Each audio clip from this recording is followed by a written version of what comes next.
The A's went 8 shutout innings against the National League West rivals.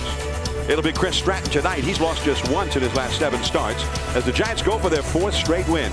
It's game 2 of the series. Giants, Padres, next.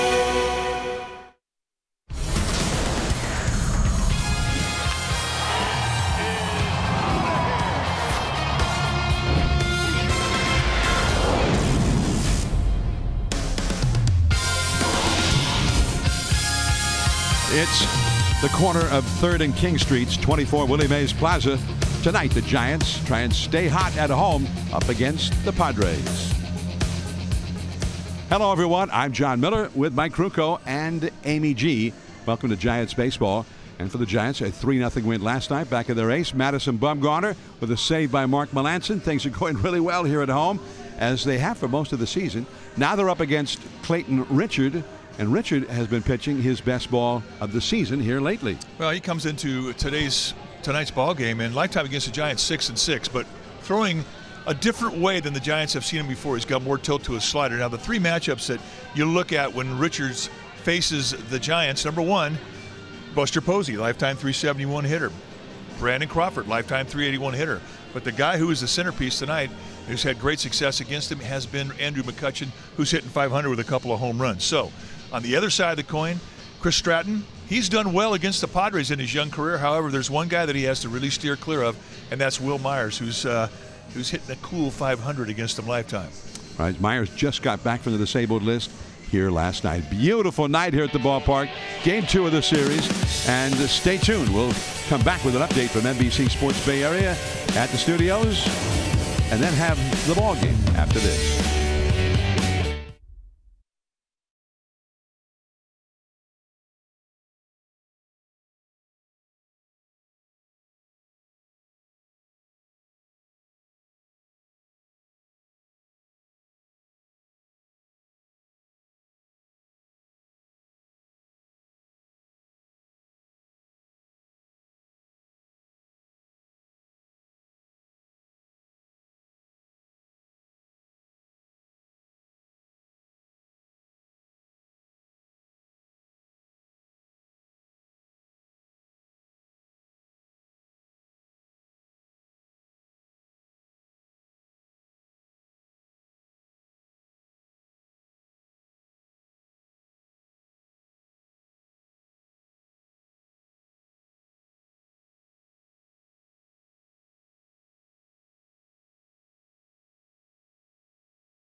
All fans geared up and ready to go. Game number 2 of the 4-game set. It's the Giants and the Padres. And guess who can go over 500 with a win tonight at 3rd and King?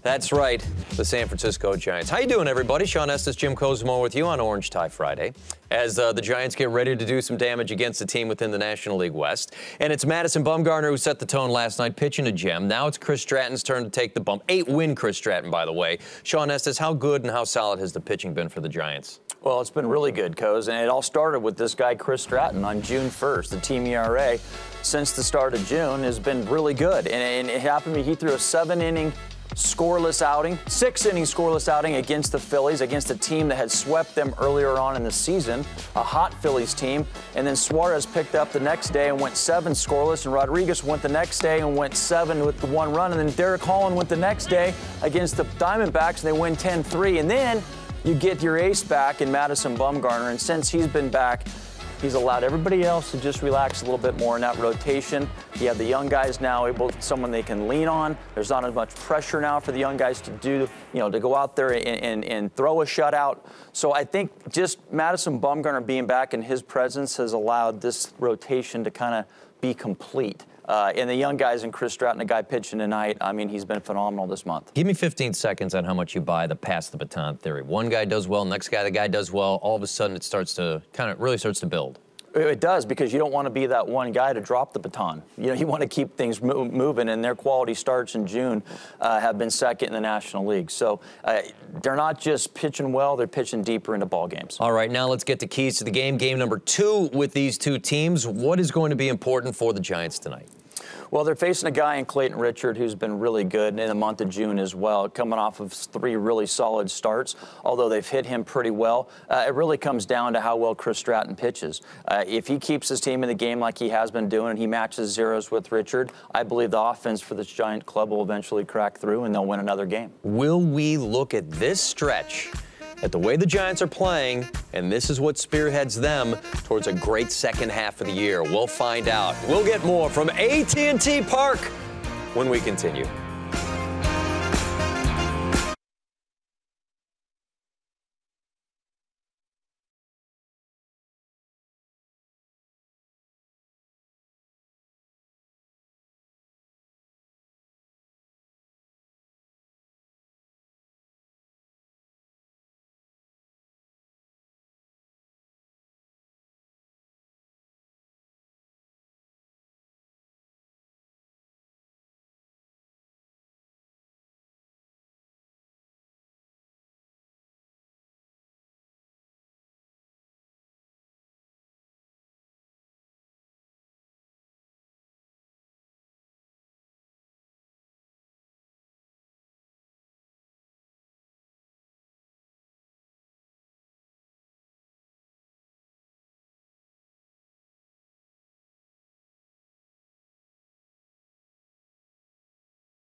Madison Bumgarner And your Giants continue to look to gain ground in the NL West this evening as they get set for Game 2 of this 4-game series with the San Diego Padres.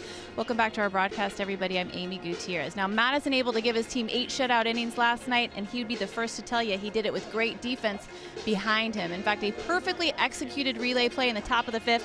It saved a run, and we're going to make it our Jeep play. It is brought to you by the new 2019 Jeep Cherokee. Perella tested not 1, not 2, but 3 Gold Glovers and came up short when Margot hit a double into right. McCutcheon barehanding it off the carom, making a perfect throw to Panic, who made a perfect throw to Posey, and Perella, well, he had to grab some pie. Now, it is a play that they work on a lot in spring training. It's a play, when executed correctly, very satisfying. And Buster Posey saying last night, a great relay, huge momentum changer. All right, Chris Stratton will be on the hill for your San Francisco Giants tonight. Felton Panic getting a night off. Lineups first pitch. Mike Krukow and John Miller have the call. Enjoy, everybody. We'll be back.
The keys to the game. And Mike, first off, the heart of the order against Richard. They have some pretty good success against him. And then Chris Stratton, of course, who had maybe his best start of the whole season against the Padres earlier this year, back in April. Let's take a look at the batting order now for the Padres. Jankowski leads off. Right field, a very fast leadoff man. Will Myers just back from the DL yesterday in left field. And in this ballpark last season, he had 6 home runs. Eric Hosmer first base. Jose Pirela cleanup at second. Spangenberg at third. Galvis the shortstop hitting 6th. Margot in center. Rafi Lopez the catcher, and Clayton Richard the pitcher. On the hill tonight for the Giants will be the right-hander Chris Stratton.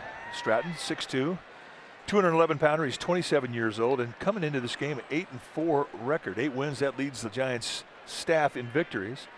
And he's done well against the Padres lifetime. 2-1 with a 3.21 ERA. Fastball, curveball, slider, changeup pitcher. First pitch is a little bit low. 67 degrees, the game time temperature. We started a little bit early, 7:14 first pitch. That's a called strike. 1 ball, 1 strike to Jankowski. 275, but look at that on base percentage. That's not too bad for a guy who has the speed of Jankowski, especially. His job is to get on base. This is going to be a tough play for Crawford from deep in the hole. The throw, 1 hop, too late. What a play by Crawford, but Jankowski was just too fast. Let's take a look at the Giants defensively behind Stratton tonight. Starting in the outfield from left to right, it'll be Williamson, Hernandez, and McCutchen. Good arms across the board for the Giants. Crawford, Sandoval, they're on the left side of the infield. Hanson, Posey on the right side. Nick Hundley, he'll be in the squad, putting down the signs. Now Will Myers, and Stratton will have to be mindful of Jankowski at first base. He is the Padres' leading base stealer, 12 steals this year. And he doesn't play all the time, so the steals, this is only his 47th game of the season. Will Myers, big and strong, and for Myers this is only his 12th game of the year. Myers suffered a left oblique strain in late April, had been out ever since until he got back for last night's game, and he went after that high fastball and couldn't get it. Well, I think he sits on fastballs, and he likes them on that first pitch, not afraid to let it go, even in his first at bat of the game. Now he's in the dark shadows, and so is Stratton. The hitter's backdrop, though, is in the sunshine. Crawford's got it, and the throw back to first, and a nice save there by Buster Posey, who came well off the bag to get the short hop to keep it from going by him. All right, time now for the Nissan Keys of the Game, brought to you by Nissan. Take on the unexpected with Nissan's available intelligent safety shield technologies. Innovation that excites. Number 1, heart of the order against Richard. Posey, McCutchen, Crawford hitting collectively over 400. And Stratton continued the magic against the Padres. They are his team that he does well with. Those are our Nissan Keys of the Game.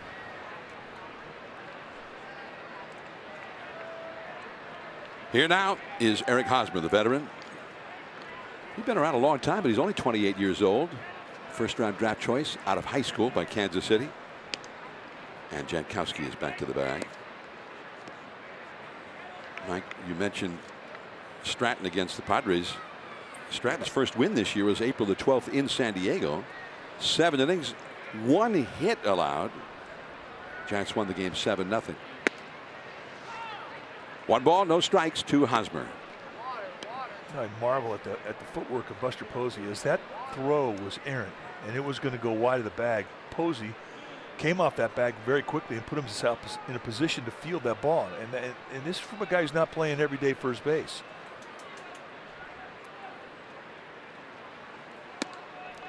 And the changeup again, but it misses again. 2-0.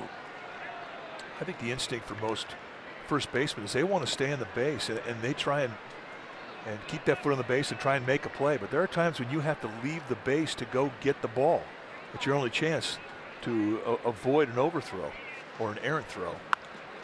Check swing foul on a high fastball. Take a look at Buster Posey. As this ball starts to go wide, the throw from Crawford, he's got to come off the base and go up there, and he winds up getting to it with a short hop backhand. And that recognition right there, I think, is the only reason he made that play. And for a guy who's not an everyday first baseman to make that type of play, that's instinct. 2-1 to Hosmer, and Jankowski back to the bag. Yeah, Buster, I mean, Giants fans know Buster as a catcher, but he only became a catcher in college. He had been an infielder, played shortstop, third base. So he's got some ability and some background as an infielder, and every once in a while he has a chance to show it off. You know, and you never feel like you're looking at a catcher playing first base. You look like you're watching a first baseman play first base, and that footwork, I think, illustrates that. Brandon Belt given the night off with the left-hander going, and that is a foul off the third base side into the crowd. 2 balls, 2 strikes. Hosmer's been swinging it well. His batting practice was entertaining today, to say the least. But I mean, he's had a good swing going in about the last 10 days. Hosmer, 277 for the year. He's got 9 home runs, 352 on base percentage. He was held hitless last night by Bumgarner. He was 0 for 4 in that game. Middle infield, double play depth. And this could be two. Not hit that hard. Crawford the second one. Hansen juggles it, but the out is secure at second. Juggled it, making the exchange. So they get just the one. Yeah, because of the shift, it brought Hansen over to the bag at a really kind of a tough angle. He was going to have to throw at an awkward position across his body. Off the crack of the bat, you're thinking double play, but look at how far Hansen has to come. He gets that ball, and his chest is facing Mac Williamson out in left field. Tries the exchange, he just can't get a grip out of the glove.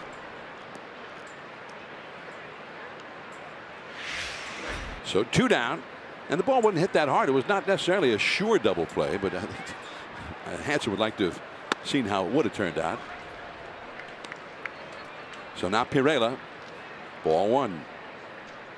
They do exchange base runners. Hosmer not nearly the speed of Jankowski. Hosmer has 3 steals in 6 attempts. Yeah, the curveball drops in there neatly for a called strike. You'll see more low strikes tonight with Brian Knight. Low ball guy, but he does not have big corners. Very tight on inside outside calls.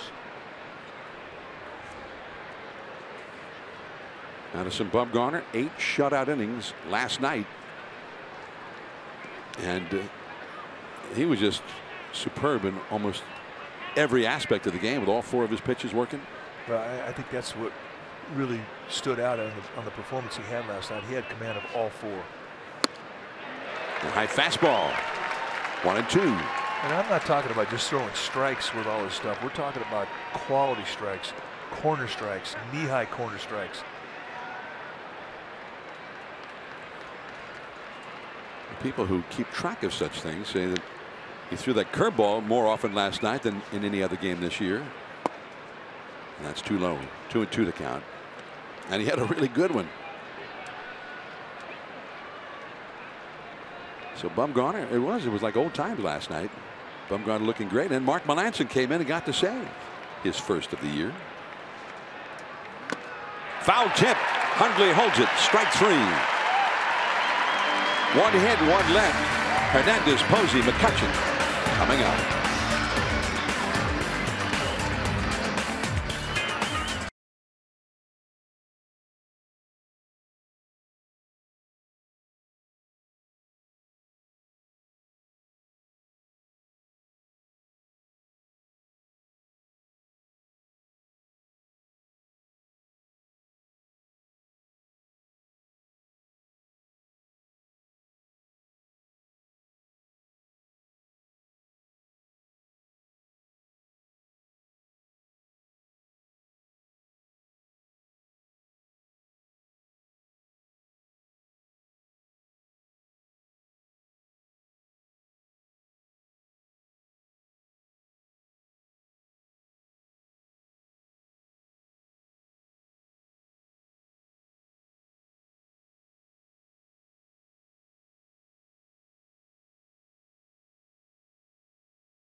The Giants lineup is brought to you by Southwest Airlines. Low fares with nothing to hide. That's transparency.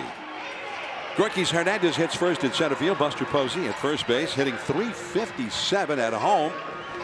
Is the best batting average by anybody who doesn't play their home games at Coors Field. Andrew McCutchen right field. Nick Huntley the catcher hitting cleanup. Crawford at short. Williamson in left. Sandoval third base. Hansen at second, and Chris Stratton the pitcher bats ninth. On the hill tonight for the Padres will be the left-handed veteran Clayton Richard. Big fella, 6'5", 235 pounds in his 9th year at the big league level. Comes into this one in 6-6. There's a bunt, but foul. And when you take your at-bats against Clayton Richard, you are going to see a guy who is primarily a sinker slider guy. Changes the angle of his hand a little bit, got to a little higher hand position just to get a little more tilt on the slider. If throw anything at any time, he also has a very good changeup.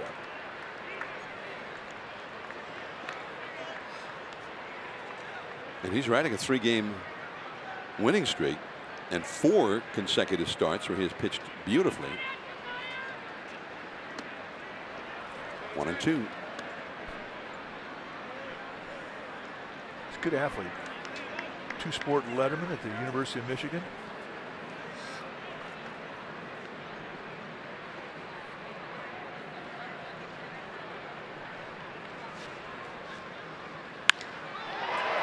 Right center field. The wide open spaces. They'll have to chase it. Margot tracks it down. Gorky's to second, and he's going to put the brakes on there. Margot kept it from going all the way to the wall and fired it in to Pirela, the relay man, but a double for Gorky's Hernandez. Well, and I think this is the approach you need to have. It's a little backdoor slider right out there knee high, but if you try and pull it, you roll over it. You stay inside it, you go the opposite gap. That's exactly what he went up there trying to do and pulled it off beautifully.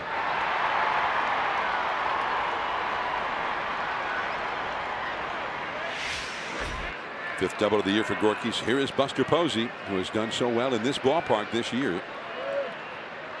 .290 average, 5 home runs.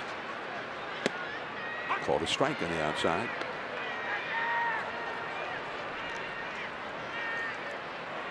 Here are Buster's numbers for the year. .364 on base percentage. Runner at second, nobody out in the first. Buster hits one high and deep. Margot still going and gets there. That's a home run in a lot of ballparks. Gorky's racing around third, and then Pirela, after taking the relay throw, fired it in toward the plate, cut off by Hosmer. Another inside-out opposite field approach. Just take a look at that defense for the Padres tonight behind Clayton Richard. It'll be Myers, Margot, and Jankowski. You've got really good arms in left field and in center field. Galvis and Spangenberg, they're on the left side of the infield. Pirela and Hosmer on the right side. And Rafi Lopez will be in the squad, putting down the signs. So now McCutchen, who's had the best numbers in his career versus Clayton Richard. McCutchen, .263 with a .349 on base average, 8 homers, 20 doubles.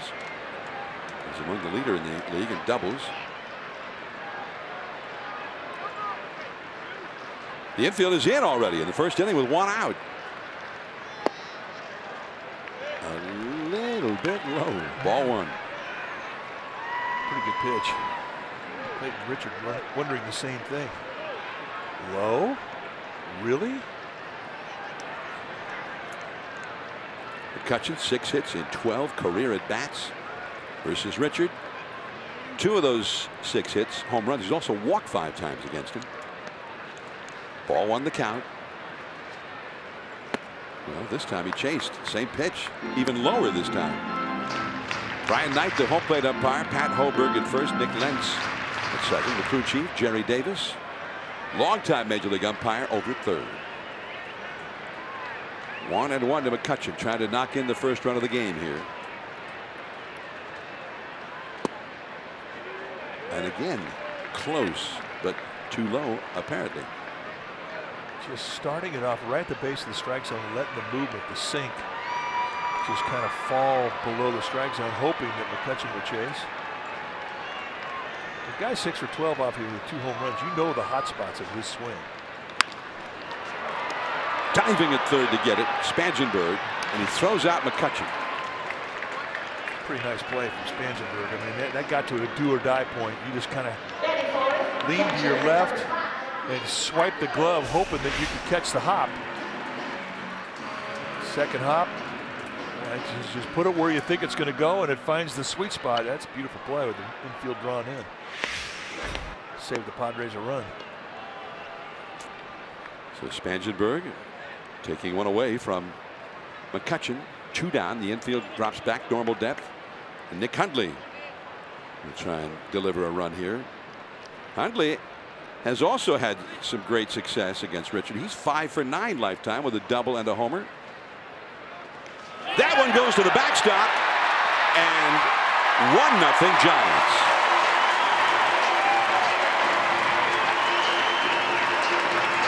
And Clayton Richard can only blame one guy. So maddening for a pitcher. I mean, you bases or runner second base, nobody out. You have a chance to get out of the inning, and you do this. And for Rafi Lopez, he never really had a chance on this one. It bounced out in front of home plate by about 3 feet. So an easy score for Gorkis Hernandez. You see how far? I mean, it almost hit Hundley's foot. He started coaching Gorkis to just come on. Come on down. He got excited. Pop fouling out of play. Hundley's got 8 home runs this year. He's only had 117 at bats. There's what, a 1 home run every 14.5 at bats, which is, that's a fabulous pace. And there are his numbers against Richard. 1 ball, 1 strike, 2 down, nobody on. Galvis, and the inning's over. But the Giants jump ahead on the wild pitch. Stratton back to the mound. 1-0 Giants.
Items of the summer. This Sunday, the first 25,000 fans will receive a Mount Crushmore statue presented by CarMax. This new item features Giants legends Mays, McCovey, Bonds, and Williams. You want tickets? Go to sfgiants.com. That is one of my. That is very cool. Mount Crushmore. Yeah. Don't miss it. You're going to want one. Mays, McCovey, Barry Bonds, Matt Williams. It's actually pretty cool looking. It is. Likenesses of the 4 Giant sluggers. Spangenberg, that's into the gap left center field, and it will go through near the 382 marker. Gorkis plays the carom, and Spangenberg, first ball swinging, has a leadoff double. Let's check in with Amy G now. All right, gentlemen. Well, the Giants have yet to have their projected 2018 starting rotation all be healthy at the same time this season, but they are getting closer. A couple of updates. Jeff Samardzija yesterday through his second rehab game. He went 4 innings, 73 pitches, no walks, gave up a couple of runs. Next step for him to be determined, gentlemen. They're going to decide after tonight's game whether to activate him or give him one more rehab to see if he can go a little bit deeper into a game. And Johnny Cueto tomorrow, he's going to start his rehab assignment with Sacramento. They're looking for him to throw 40 pitches. John? All right, Davey G, thanks for the update. Freddie Galvis with a bunt that went foul. Strike 1. Bruce Bochy. Now, Bruce Bochy told me before the game that although it wasn't a sure thing yet, but he was thinking that they probably we're leaning toward him doing one more rehab start so that they don't have to be so mindful of how many pitches and whatnot when he actually gets back to the big leagues, because he did throw 73 pitches last night, 4+ innings. So that, I think they might maybe want him to already be ready to go deeper into a game by the time he starts in the big leagues. Well, the point you make is really, I think, the biggest point of all. That will get the runner to third. Crawford, nice play to get Galvis. One away. And the point is, when you are bringing a guy back off of the disabled list, and he's already been on the disabled list twice this year with inflammation in his shoulder, you have control of him in a minor league rehab game. I mean, you control him much better than you can here. I mean, if he has a bad inning or whatever, you don't expose him to a long inning, pitch count wise. Up here is more at stake. Obviously, it goes in the win-loss column. So I think that ability to control them, I think, is why they want to go back and throw him another minor league start. Giants infield comes in halfway. The Giants lead 1-0. Breaking for the plate is Spangenberg as that one goes foul. With one out, you're in the go mode. The only thing that would preempt that if you're a base runner at third base is if it's a hard smash to either one of the corner infielders. Any soft hit ball, any ball hit up the middle, you're going on contact with one out. Especially when you have speed like Spangenberg, he can motor.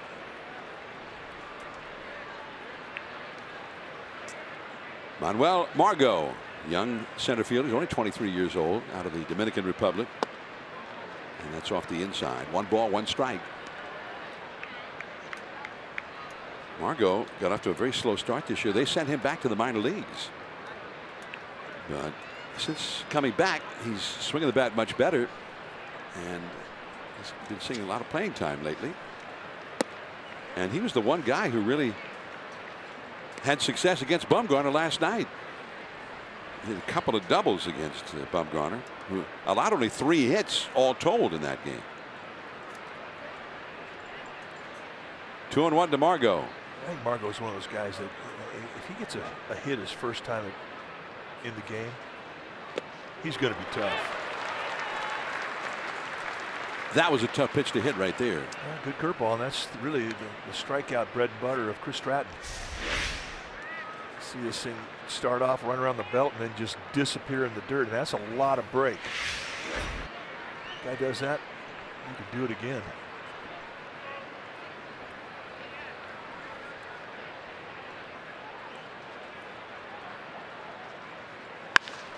That one is raked down the left field line.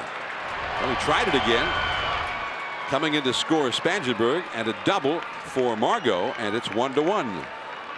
Margot stays hot. Well, the difference with this one was a little bit higher, and he also left it out middle in.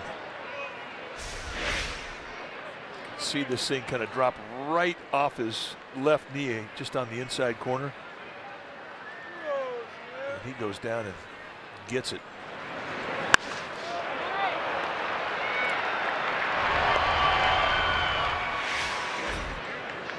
So 1-1. Runner at second, and here is Rafi Lopez. And that's too low. Lopez out of Florida State, a 16th round draft choice 7 years ago by the Cubs.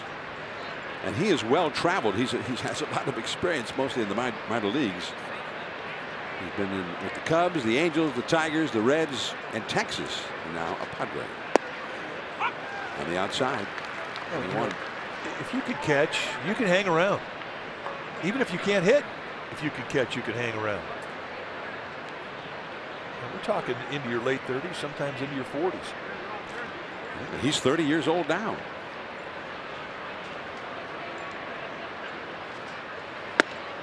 That's a called strike 2. Some of our favorite hats are here. Double flappers, they never get old. I think that was the original. 2 flaps down. It's a pretty good look for her, and for him. Well, hey, she said yes to the date request, so it's working. Struck him out looking with the curveball.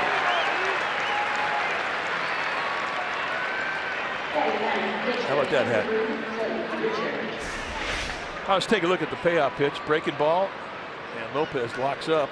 See, it's a big curveball. I mean, it's not that uncommon to see guys watch that pitch early, think it's going to be high, let it go, and then boom, see ya.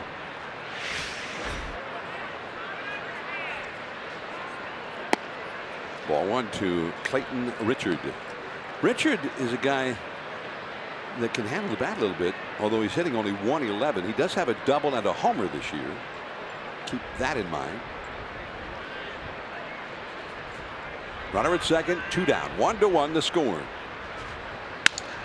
Broken bat, very softly, but he's not a threat to beat this out. And that is the inning. Padres have tied it. Crawford, Williamson, Soderberg coming up.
You buy Audi.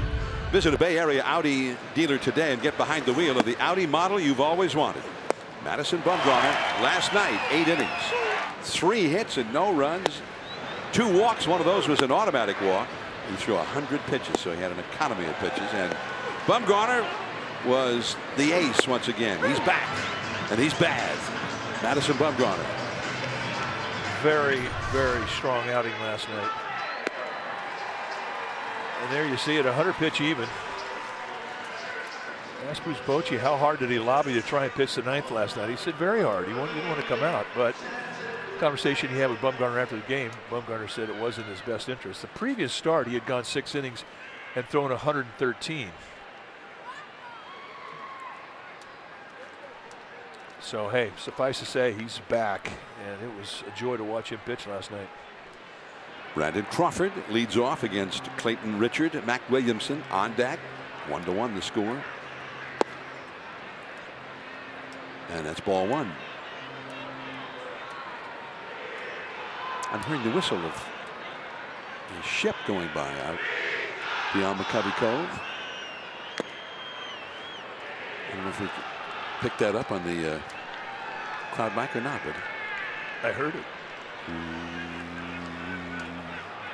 There it is. That may be it, yeah. Sometimes Tom Miller, a big Giants fan who's one of the harbor pilots, bar pilots of San Francisco, will be on one of those ships. And if there's a game going, he likes to sound the whistle, saluting Giants fans here at AT&T Park.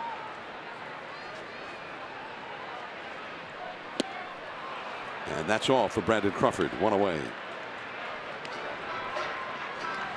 Well, you need help with a consumer problem? Contact NBC Bay Area Response or Telemundo 48 Responde. They've recovered more than $1.5 million for Bay Area customers. Call 1-888-996-TIPS or visit NBCBayArea.com/response.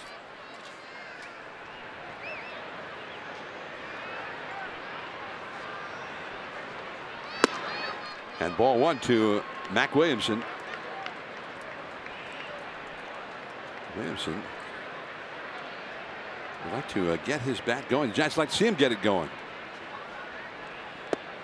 And off the inside again. 2-0 the count. Magnus got so much power. Got off to such a great start. He was hot in the minor leagues, came up in April and was hot immediately in the big leagues. And then he had the concussion. Missed about a month. Again off the inside, 3-0. Well, since the concussion, he just has not been able to find that same confidence in the batting spot.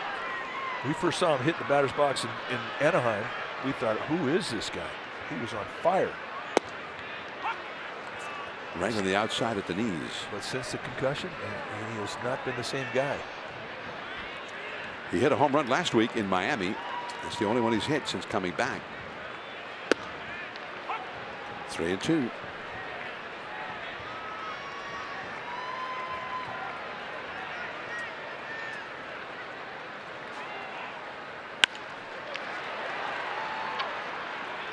And he's thrown out by Pirello. 2 down. 3-2 count. He got a couple of fastballs, which he took. And then a 3-2. He curved him. I think he was sitting slider the whole at bat. Well, he had a plan.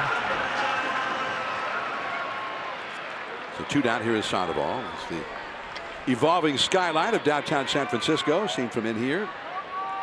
The Salesforce Tower on the left, behind the light standard. One Rincon, which is, it's a very tall building, but it's also on top of Rincon Hill besides. There's Salesforce One. That is the tallest building in San Francisco. And it's also entertaining. They have a light show on top of I think the top 8 floors.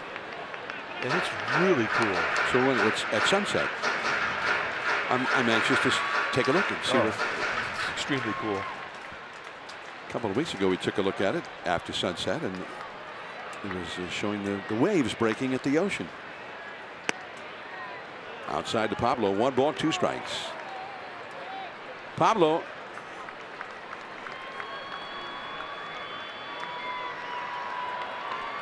Is that the pyramid? It is. Which has been a San Francisco landmark for a long, long time. A lot of people were not that happy with it as a landmark at first. It's another cool building. You see that building, you know what city you're looking at.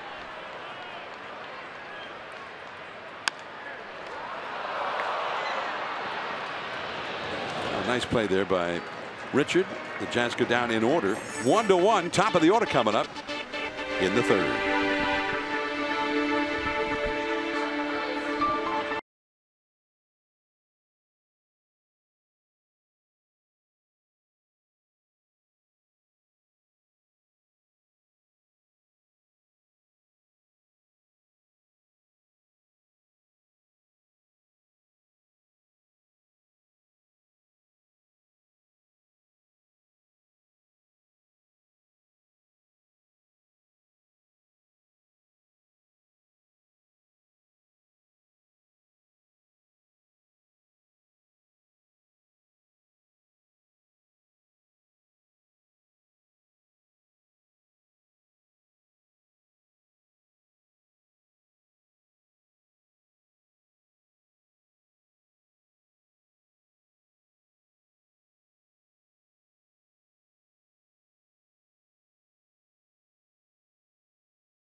See your local Toyota dealer for a great deal on a dependable new ride. Toyota, let's go places. 1-1 as we head to the top of the 3rd inning. Sunset caresses the bridge. Jankowski bounces a foul. First base coach Skip Schumacher. Now, he used to be a guy who could play almost any position, and he never would have booted that one just a couple of years ago. No. Little age, a little wear and tear there. That's why he's a coach now. And that's out of play. Jankowski got an infield hit his first time. Very fast runner. 1-1 the score as we start the third inning. The Dodgers won their game in New York 5-2. Cody Bellinger had a grand slam in that one. Well, he went after that curveball and got the base hit. That ball looked like it was down around his ankles. Well, you're right. I mean, it was low. He went and golfed it into right field. 2-strike count. Curveball has a little bit of hang on it. Watch his head stay down through the swing. I mean, he really watches that thing come off the bat. So, I mean, when you get speed starting off an inning, it's always a huge distraction for a pitcher. He's had a pretty good first half. Maybe the best half that he's had as a big leaguer. He's 2 for 2 tonight. Here's Will Myers. Right on the outside for a called strike. 1.08 on his release time, which is very good. That'll definitely give Nick Hundley a chance to throw out Spangenberg. Or Jankowski, rather, I beg your pardon.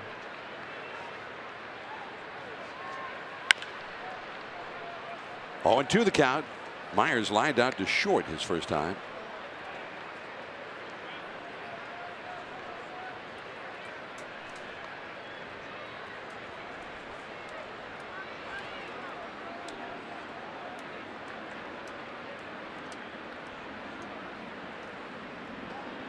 Myers, who is 6 feet 3 inches tall, enormous power. That is just foul. Tried to make the play with his hat. I mean, he had it for a bit, but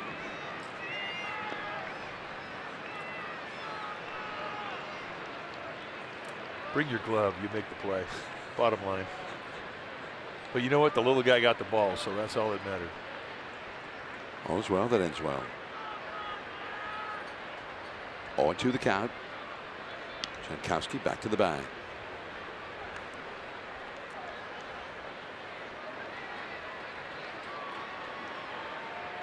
The big hitters are up now. Myers with Hosmer on deck, then Pirela. Yesterday, Andy Green, the Padre manager, said that it was really the first time all year that he had pretty much the lineup that he envisioned in spring training all together. Myers back. And San Diego had been playing pretty well for a long while, although lately they've fallen upon hard times. The Padres have lost 5 in a row. Third season as manager of the Padres. He only hit 2 home runs in his career, one of them against the Giants. How about that? Jeff Facero. Veteran left-hander with the Giants in 06. Popped foul and out of play. Still 0-2. Padres are on a really long stretch on the road. They had a 10-game road trip through last Sunday. Miami, St. Louis, Atlanta. They came home for a 2-game homestand against Oakland and then came here. And from here, after 4 against the Giants, they have 3 in Texas. Then they go home for 3 games. 3-game homestand, and then they go on the road again. They have basically a month's time with 5 home games. 23 road games and 5 home games. So they're sort of in the middle of that stretch right now. The Giants, their first half has been sort of the opposite of the Padres. The Giants have been real road intensive up till now, until this homestand. They played more road games than any team in the majors before they got home. Gorkys Hernandez, not quite to the warning track. Jankowski will go back to first. 1 away. Giants are celebrating the 60th anniversary season here in San Francisco with a special tribute to the 0-2 World Series team with a VIP experience tomorrow. There's a pregame panel with some of the Giants' top alumni from that 0-2 team. Manager Dusty Baker, David Bell, Rob Nan, Kirk Reeder, Jason Schmidt. They'll be out on the field in Triples Alley. They'll receive a complimentary food and beverage for that, and a Kurt Reeder bobblehead as well. For tickets and more info, visit sfgiants.com/special events. Well, Amy G is going to do the interviewing, and she was studying before the game to get the right questions. David Bell, if you see Amy G, reminder that David Bell scored the winning run when the Giants won the pennant against the Cardinals. Hosmer back to the screen. 0-1. You know what? Every time I had to interview a panel, I always thought the greatest thing to do is ask one question for all of them, instead of one question for each of them. That's 4 questions. Oh, you mean ask one question and then they all answer it? That's exactly right. That's like MC cheating.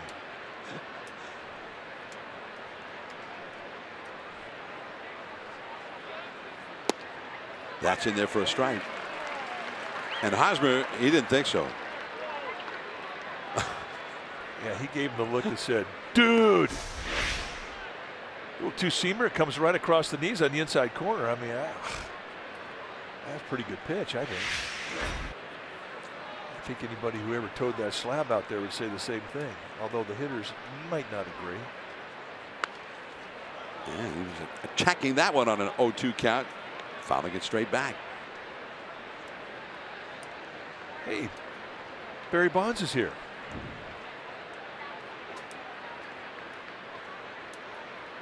Barry Bonds would have been one of the rare guys ever to win an MVP in the World Series in 2002 on a losing team. 420's here. My kind of guy. That one is a fair ball. And just a half swing bouncer, and it would not go foul. A base hit for Hosmer. Those are the ones that make you scratch your head if you're a pitcher. And you got a guy down in the count. And it's just a defensive swing. And now here's where he gets lucky. He goes right down the baseline. Fair. I mean, if you tried to do that with a whole bucket of balls, you probably couldn't do it. So now Jankowski at second, Hosmer at first, and here is Pirela, who struck out his first time. So a tight spot for Chris Stratton. The Giants won, the Padres won. 3rd inning. And he starts him with a called strike. The hitter's backdrop and most of the scoreboard now in the shadows, so visibility should be better for a hitter than when the game first started. Yeah, a little better. You're still not really getting a strong look at the spin on the ball as it comes up to you. Popped up. Posey. And they never did call the infield fly. That was in foul ground anyway. 2 down. You know, the other thing too, this time of night, we always talk about the inability of a hitter to identify spin, the spin of a slider, the spin of a curveball, the spin of a 2-seam or 4-seam fastball. It's the same thing if you're on defense this time of night. You're not seeing the ball off the bat in the outfield or in the infield as well because the lights just haven't taken effect. It's the same thing when you're driving around town this time of night. The lights haven't taken effect, so you're kind of disadvantaged. So twilight time favors the pitcher. Here is Spangenberg. Spangenberg clobbered one for a double leading off the 2nd inning. Hit one at 106 miles an hour off the bat. And then later in that inning, after his double, he scored the Padres run. 2 men on, 2 men out here. Just a bit off the inside. And then Stratton didn't like that baseball. He asked for a new one. Had no strikes in it. If that's the best that one could do, I want a different one. Get this thing out of here. 1 ball and no strikes. Jankowski at second, Hosmer at first. Broken bat right back to Stratton, who makes the catch. 2 hits, 2 left. Hansen coming up, then Stratton. 1-1.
Toyota. Toyota, let's go places. The Giants, the second highest scoring team in the league at home this year, behind only the Rockies, just ahead of the Phillies, the Braves, and the Pirates. And which is kind of counterintuitive. That's not the way it's been historically since the Giants moved into this beautiful ballpark on the shores of McCovey Cove, San Francisco Bay. It's been a great place to pitch and not always a great place to hit. Alan Hansen, 1 ball and 1 strike to count.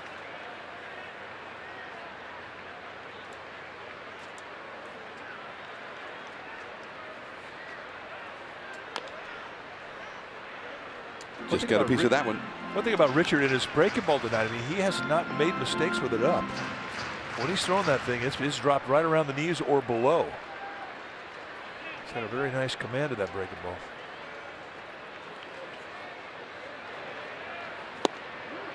2-2. Hansen hitting .311 with lots of extra base power. 5 homers, 10 doubles, 2 triples. Got lots of speed. Galvis in a hurry, and he got him. Well, time for our Great America play. It's brought to you by California Great America. Last night, Alan Hansen, in the bottom of the 8th inning in a 1-0 ball game, hit a leadoff triple from home to third. He went 11 seconds, and that, folks, is low flying. That's a great play. It's brought to you by California Great America, the revolutionary new Railblazer, now open at California's Great America. Visit CaliforniaGreatAmerica.com. And strike 1 to Chris Stratton. That sprint speed of 29.2. There's the broken bat. Wow, that bat, a transverse break, and half of the barrel ended up out toward third base. Now, these are the fastest home to third triples of the year. Billy Hamilton's got the 3 fastest, just barely over D. Gordon, and then he's got the 4th fastest, and then Hansen. He's also on that list. And really, the argument's been for a while, who's faster, Hamilton or D. Gordon? And now Alan Hansen is in that discussion. He's in the mix. Eric Rodriguez in the foreground, Hansen in the background there. 2 down, nobody on. Gorkis Hernandez. He hit a double to get the Giants going in the first inning after falling behind in the count against Richard.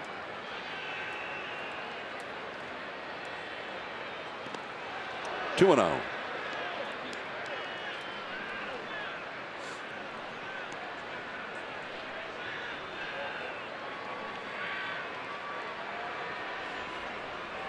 Arizona won its game tonight in Pittsburgh in 13 innings, 2-1. It's 1 hop. Spangenberg was playing shallow, and the Giants go down in order. That's 9 in a row retired by Richard. On to the 4th inning. It's 1-1.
Great Chairs event happening now. Get 2 great chairs for 1 low price at any Bay Area Lazy Boy Furniture Gallery. Lazy Boy, live life comfortably. 1-1. Neither team all that comfortable in this game just yet as we head to the 4th inning. The Padres had a shot to score in the 3rd inning, and Corey Spangenberg hit a broken bat liner right back at Stratton, who caught it to end that threat. As that's an America's Cup boat right there out on the bay today. Also had the beer can regatta going on from the South Beach Marina, where the finish line is the entrance to McCovey Cove. Freddie Galvis, who grounded a short his first time. Switch hitter.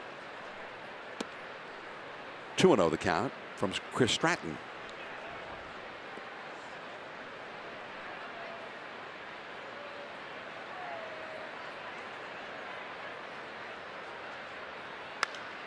That is a foul out of play.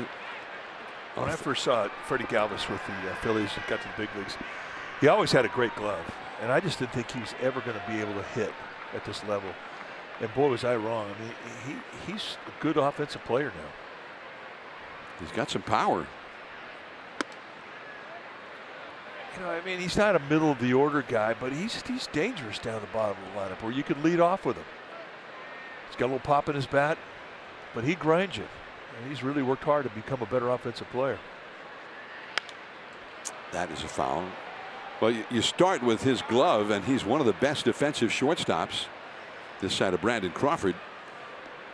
But last year he hit 12 home runs with the Phillies and hit 20 the year before, which I don't think anybody thought was something we'd ever see.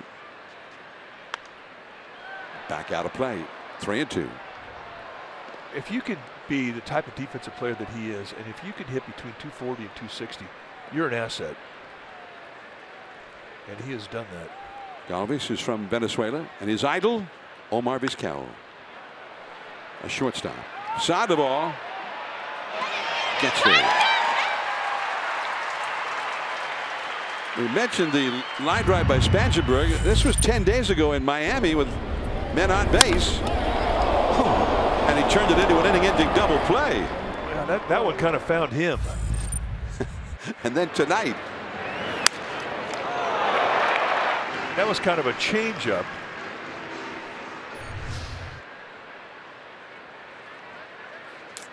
The one tonight, you talk about measuring things? Yeah. And the one tonight was a quarter of a second slower off the bat to Stratton than the one in Miami. Yes. So he had nothing but time tonight. He got probably bored waiting for it to get there. You know, the problem is when you go out there and you're pitching, you expect when balls get hit at you that they're going to be flames. You just do. So when a ball comes back at you and it's kind of a changeup like we saw the out that ended it for the Padres last inning, it's weird. The ball doesn't get to you. Left center field, but that's a big part of the yard. Out number 2. And let's check in with Amy G. All right, gentlemen. Well, for Mark Melancon, the journey back to being the everyday closer, it's been a long one. He checked a big box off last night, recording his first save in 366 days. I spoke with him earlier today. He said it's very gratifying because it's been such a long time, and it seemed like every hour of every day has been about treatment. He went on to say that he's not exactly where he wants to be, but he's really excited about the opportunities he's getting to close. And he added last night, Buster, a big help behind the plate with his calm and stable demeanor. John? Calm and stable. Yeah, that's the kind of demeanor to have. Rafael Lopez takes ball 1. He was called out on strikes his first time. That was helpful for you as a pitcher? Oh yeah, I wanted a quiet target. I didn't like guys moving around. Set a target, don't move. But there's a lot of different ways you can control a pitcher. Number 1, don't give him a sign right away. Just hold it. Now you'll see Buster Posey do that a lot. The other thing is if a guy's kind of going too fast and he's getting a little weird, stand up when you throw the ball back to him. Just take a little more time, slow him down. But in the end, the one thing that has the most effect, I think, calming a pitcher down is a quiet target, a very still, solid, quiet target. 2-2 to Lopez. Down the left field line. Williamson. No. Lopez digging for second, and he has a double. An opposite field double, one hopping the wall. Third double for the Padres in this game. That's a nice swing of the bat right there. Remember, he struck out on a curveball his last outing. Here he gets a fastball on the outside corner and doesn't try to pull it. Just takes it the other way. That's a good at bat. His 99th big league at bat this year, and only his second double. So here's Clayton Richard with a runner in scoring position. 2 down. Off the fists, back to the screen. Strike one.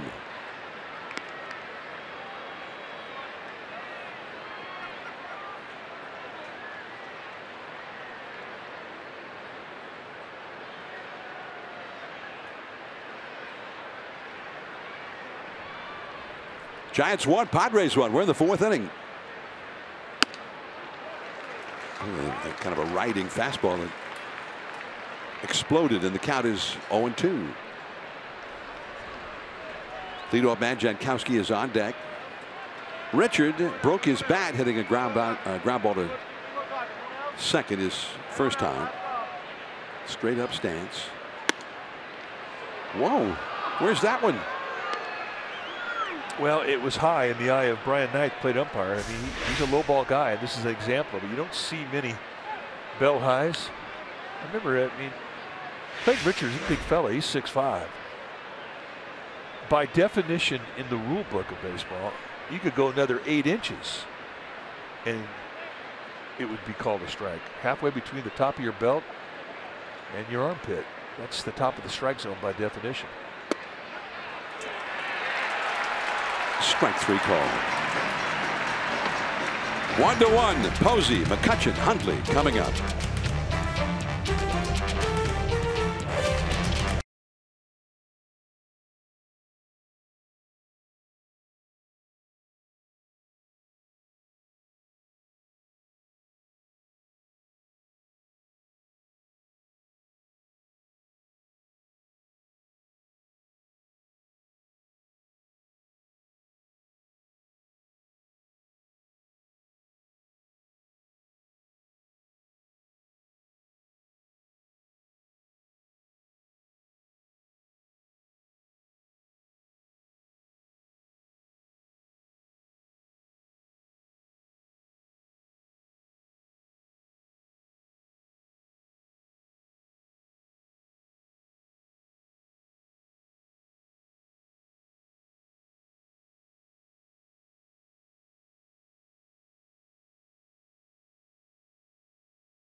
By Great Clips. Great Clips wants you to love your haircut. That's why they created Clip Notes. Notes that tell them what you like, so you get your same great haircut every time. Anywhere, Great Clips. It's going to be great. I'm John Miller with Mike Krukow. The Giants won. The Padres won. Game 2 of this series. We had an excellent pitchers duel here last night. Madison Bumgarner and Tyson Ross. There was no scoring at all in last night's game until the 5th inning. It was 1-0 into the 8th inning. After that, finally a 3-0 final. The Giants' last 2 runs after Tyson Ross was out of the game. Now Stratton and Richard locked up in a tight one. Buster Posey, who hit a deep fly ball to right center his first time, leads off against Richard. 1-1. The Giants have only one hit against Richard. A double by Hernandez in the first. And Richard has retired 9 in a row since then.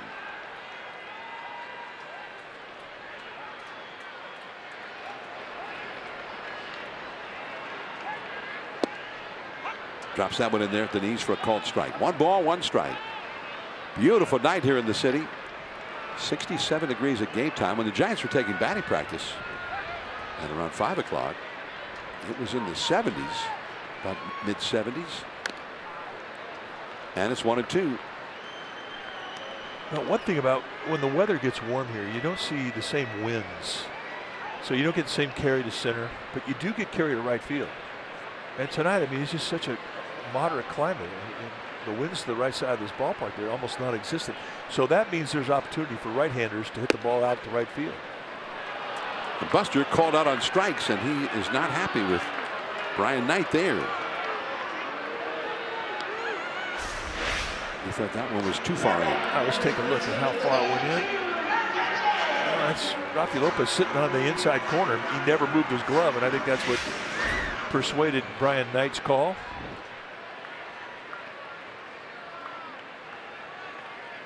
Second strikeout by Richard. And here is McCutchen. Ow, off the foot. That hurt all the way up here.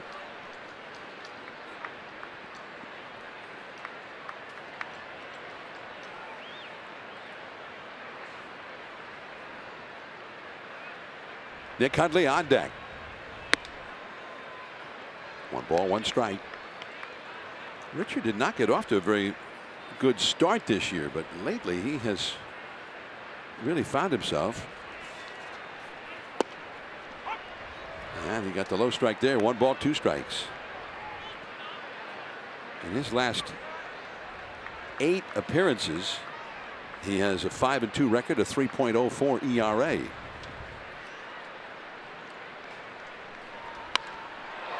That one is deep and foul. 1-2. McCutchen did back on April 14th get hold of one against Richard. Now this thing was just smothered. He hit the second deck of Petco Park down in San Diego. That was an impressive display of power. Foul tip. Just barely got a piece of it. Yeah, he scraped a little fuzz off the red seam on that one. That was his second home run of the year back at Petco Park on April 14th. Giants got 4 runs in 5 innings against Richard in that game with a couple of home runs. Longoria also went deep.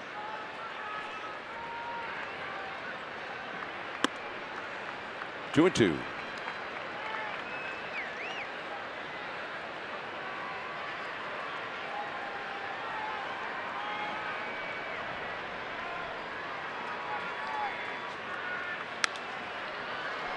And a foul off the right field line into the crowd. 2 balls, 2 strikes.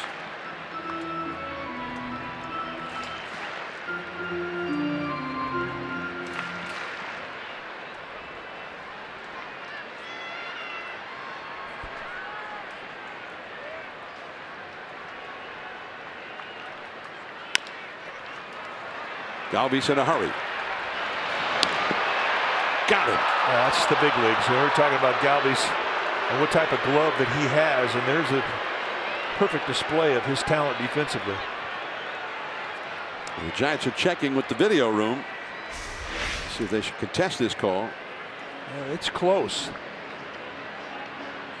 That's such an awkward position to get anything on the ball. I think they got him. Just inches. 4 inches.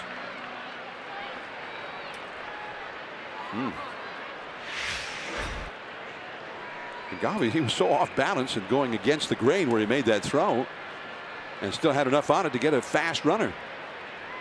Extremely strong play. Hundley now. Hundley grounded out to short his first time. He hit the ball very hard.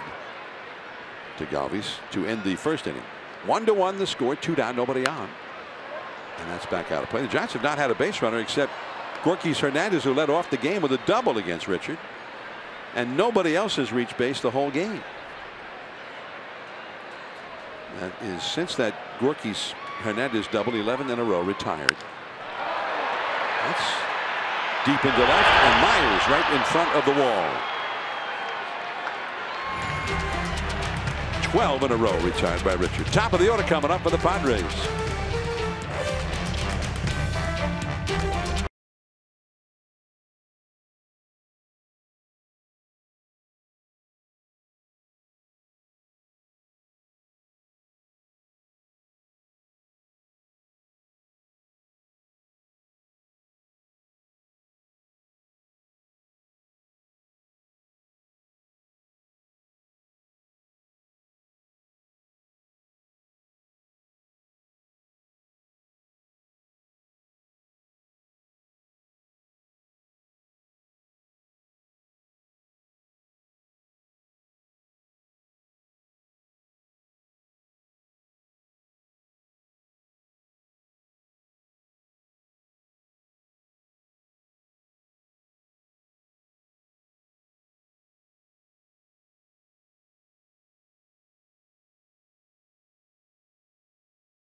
Will receive an Expression of Bumgarner t-shirt presented by StubHub.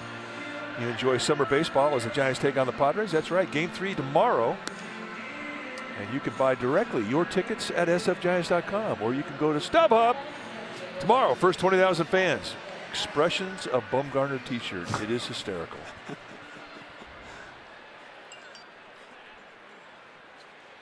Now, were these expressions that they captured while he was in action, or were these captured in a studio? Have you seen the shirt? No. It will make you laugh.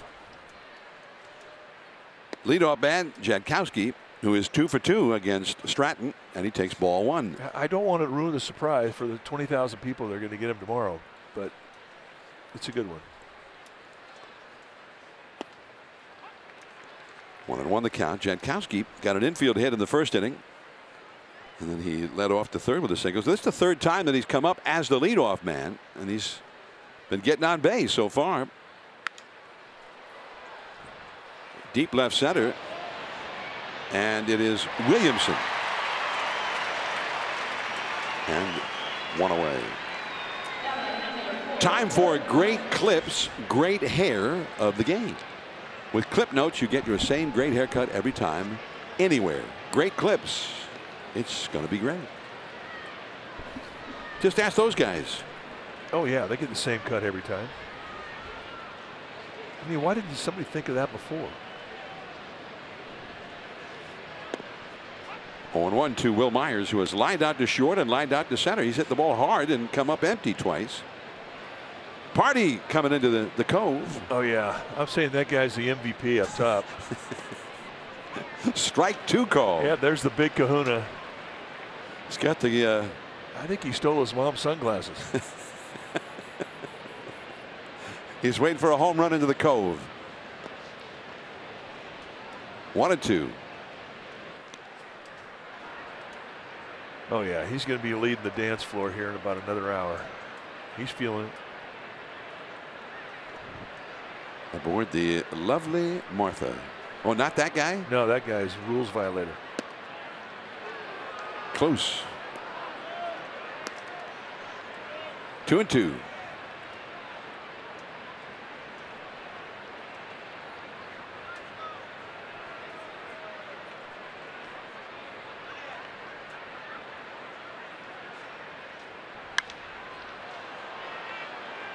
Going deep into right field. McCutcheon now toward the line. Started running parallel to the Willie Mays wall out there. 2 down. Well, it gives you an idea of how the ball is carrying to right field. I mean, he didn't get that ball very well, and he took it right to the Willie Mays wall. I mean, this normally falls short of that wall by 50 more feet. And that's how much difference wind can have on a ball hit to right field by a right-handed hitter in this ballpark. Well, that's the prevailing wind. Balls to right field just get knocked down. Hosmer back into the crowd. Hosmer has grounded into a force play, and then with just a little bit of a half swing, he got an infield hit in the 3rd inning. A little slow bouncer down the third base side. That one is foul. I mean, he'd been up there taking hellacious cuts, but the one time when he was just, and apparently broke his bat on that one, when he was just trying to protect, that's when he got the hit. But he's back up there taking that big full cut. No, they didn't bring him over here to hit singles. I mean, he's a guy they need to do damage with. Playing in that big ballpark in Kansas City last year, Hosmer had 25 home runs, and he hit .318. Really his best all-around year. He was one of the few guys that really got a nice contract in this last offseason. But it's much more than just hit power. I mean, he brought a lot to that clubhouse. That winning experience that they had in Kansas City when they went to Game 7 with the Giants in 2014, then they come back the next year and win it. They want some of that in the Padre clubhouse. And Hosmer was a leader on those teams. Hosmer, and he's still only 28 years old. They figure he had a lot in him left. Hansen, and the inning is over. That is the first 3 up and 3 down inning for Stratton in this game. Crawford, Williams, Pablo coming up.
Low fares, no hidden fees.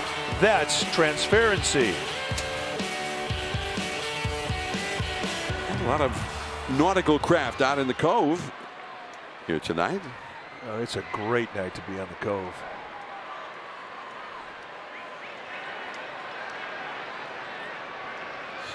Kayaks, rubber raft. Brandon Crawford, who was so hot and then he got cooled off. The Giants went to Miami and LA last week. And now he's trying to get that stroke going again. He struck out his first time against Clayton Richard. He is 0 for 5 since coming back from paternity leave.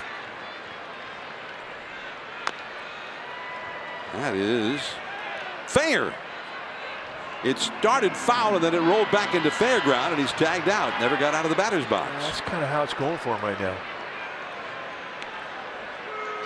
I mean, that's just an unfortunate at bat. He sees this thing as almost hits him. He's thinking, oh, that's foul, and wouldn't you know it, it's sitting there hugging the line. So all the lines right now are kind of going the way of the Padres. Mac Williamson grounded out to second his first time.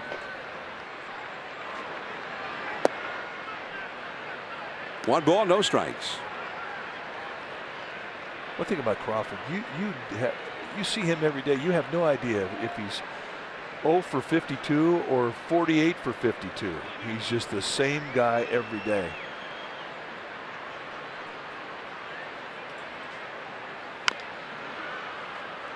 One and one. And I think the good players are like that, don't you? Oh, totally. I mean, what you did yesterday has no effect on the game you're about to play today. Whoop, did he go? Yes. First base umpire Pat Hoberg on the appeal.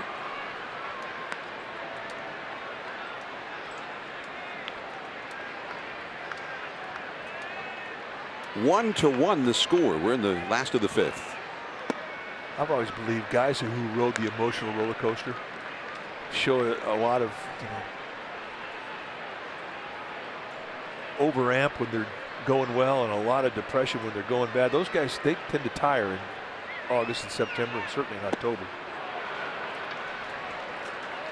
Williamson is gone. 2 down. Third strikeout for Richard. Whereas if you're riding that even keel emotionally every day, I mean, you last. I mean, you don't get tired. And I think that's what you learn when you play this game every day, like Crawford does.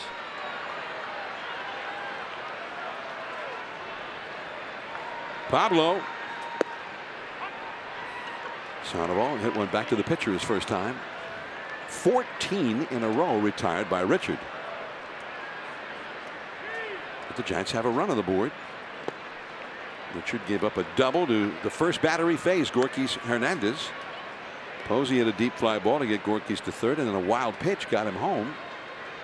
The Giants have never had another base runner, so Gorkys responsible for the Giants' only run of the night against Clayton Richard.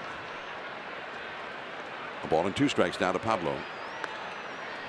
Brewers just beat the Cardinals 2-1 on Jesus Aguilar's game-ending home run in the bottom of the 9th inning in Milwaukee. There is Galvis. Wow.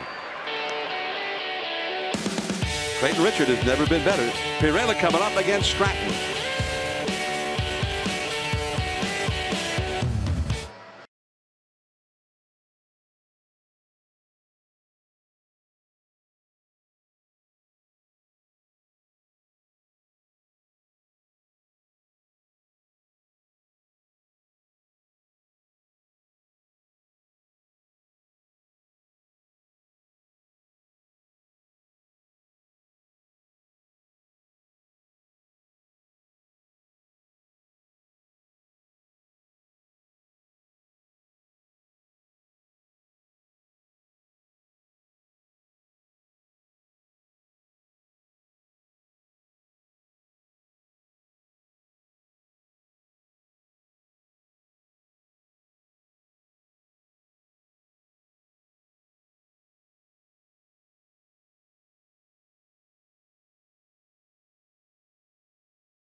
Our ballot is now open and exclusively online.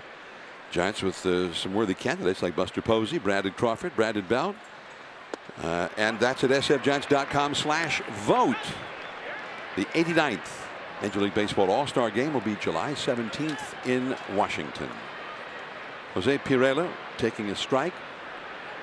Pirela has struck out and fouled out to first. 1-1 the count now. 1 run and 6 hits for the Padres. 1 run and 1 hit and 1 base runner for the Giants.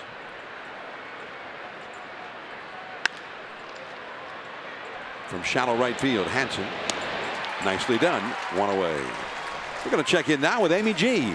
All right, gentlemen. Well, Crawford back last night from paternity leave. That meant that the Brandons were reunited. It also meant a pretty big reunion. The 2014 Game 7 World Series infield was reunited. You had Pablo at third.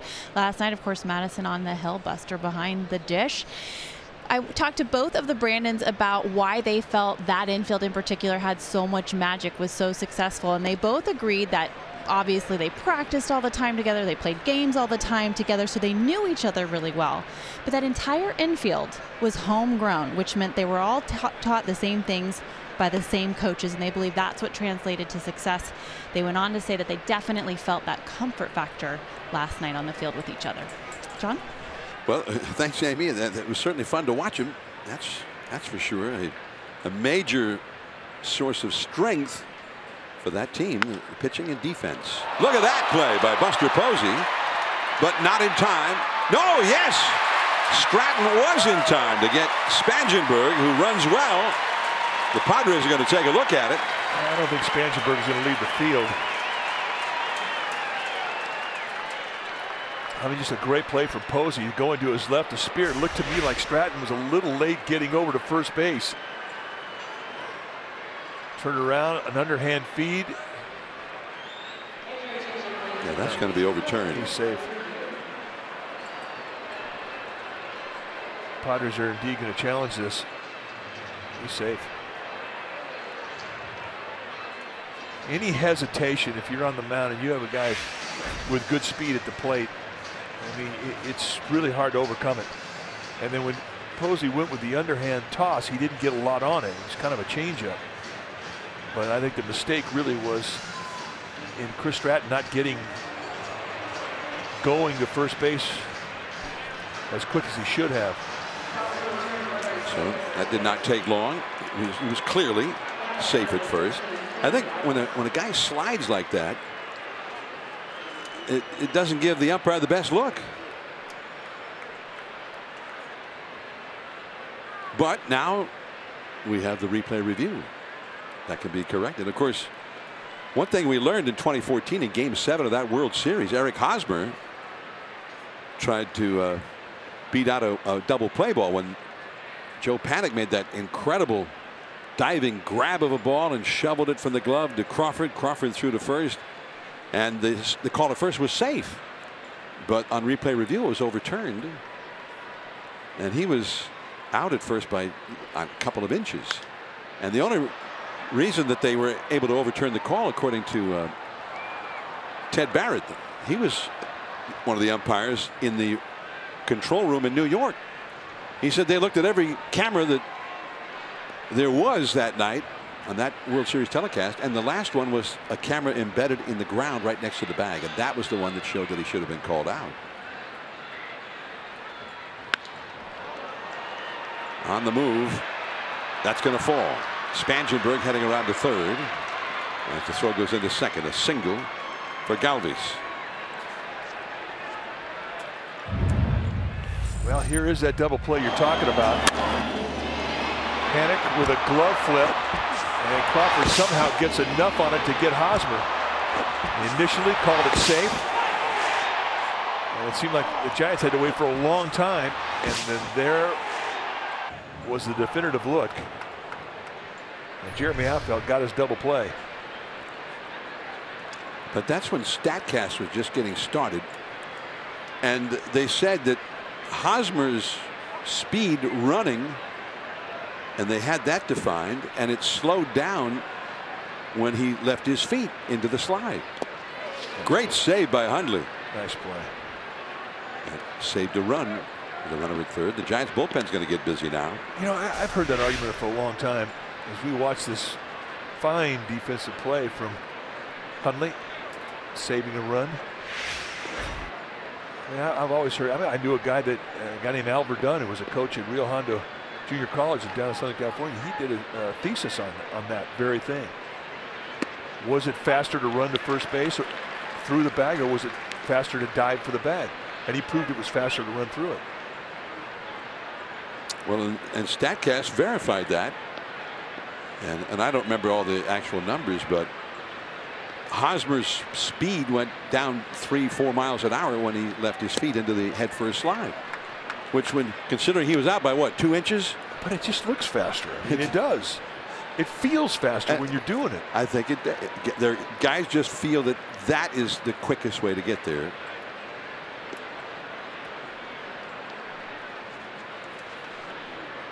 One to one the score. Infield double play depth, and another ball in the dirt. Now for second. And wow, that was not a good decision. And the Padres go ahead 2-1.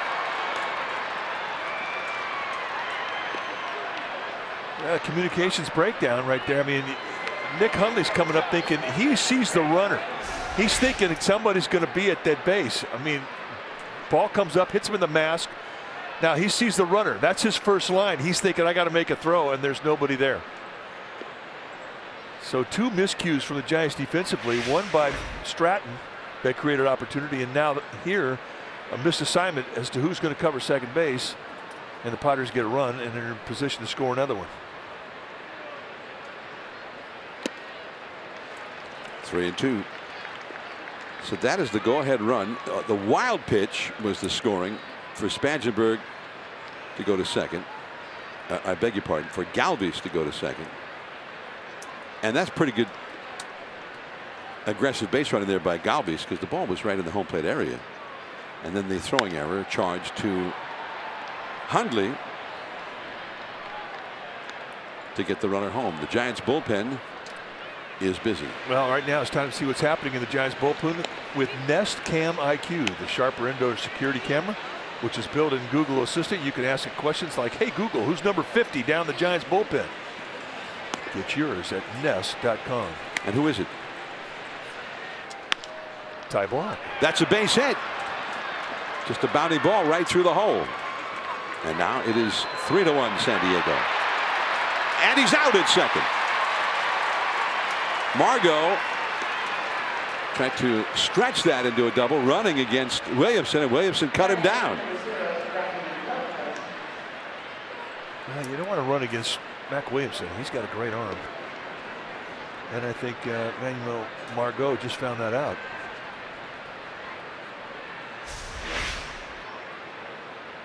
And Margot, I mean,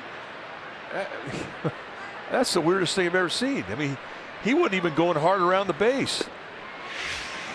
I mean, Williamson got up, he just kind of flipped the throw casually back in the infield, and he got him by 10 feet. That's hard to explain. Maybe the first time I've seen the guy throw somebody out on the base pass when he wasn't attempting to throw somebody out on the base pass. I mean, Margot, he's like slowed down getting to first base. All right, well, he tried that out. Maybe he got that out of his system now. I mean, I've seen delayed steals, but all right, watch Margot rounding first base. I mean, and then Williamson just comes up, throws a nice little one-hop strike. Hey, Manuel, thanks for stopping by. Mr. Posey. But the Padres get 2. 3-1 San Diego. Hanson coming up last of the 6th.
Brought to you by Xfinity. We make it easy to access your favorite entertainment at home and on the go. Xfinity, the future of awesome. And right now, Giants take a look at Heath Quinn down in San Jose, the A-ball affiliate of the Giants.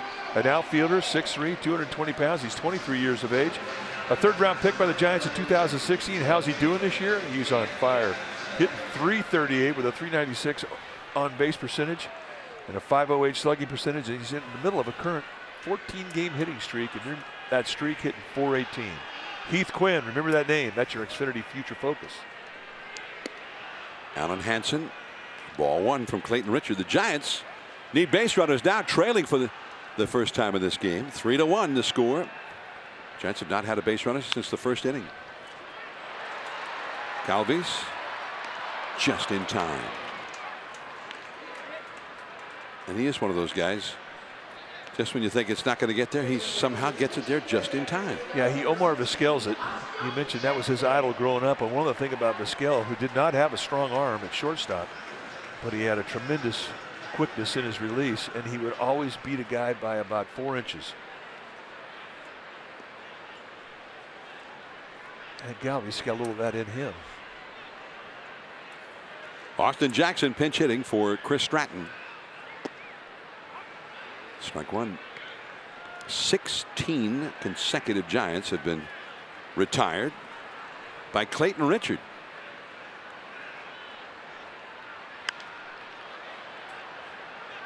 On 2. And he's been very, very good. The pitch count not a factor.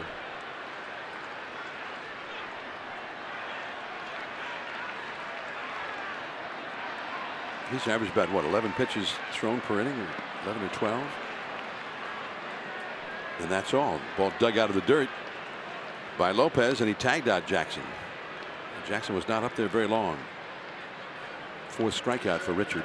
17 in a row retired by the veteran lefty. Well, we told you he was on a roll in his last several starts coming into this game, and now the Giants are seeing it firsthand. And here's the only guy who's been on base against him tonight, Gorkys Hernandez, who led off the first inning with a double and eventually came around to score.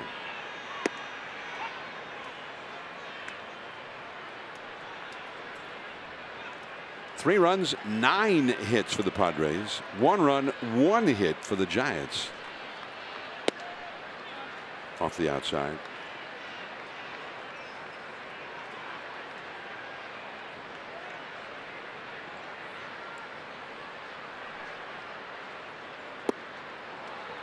Boy, that slider's been a good pitch, and he's been so good at starting that pitch down below, right at the base of the strike zone, and just letting it move, its movement fall down below, and guys can't lay off it.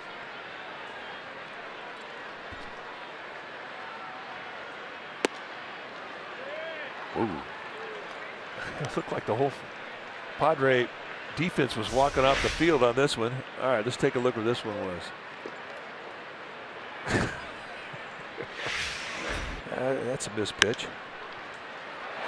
And right over the glove of Spangenberg.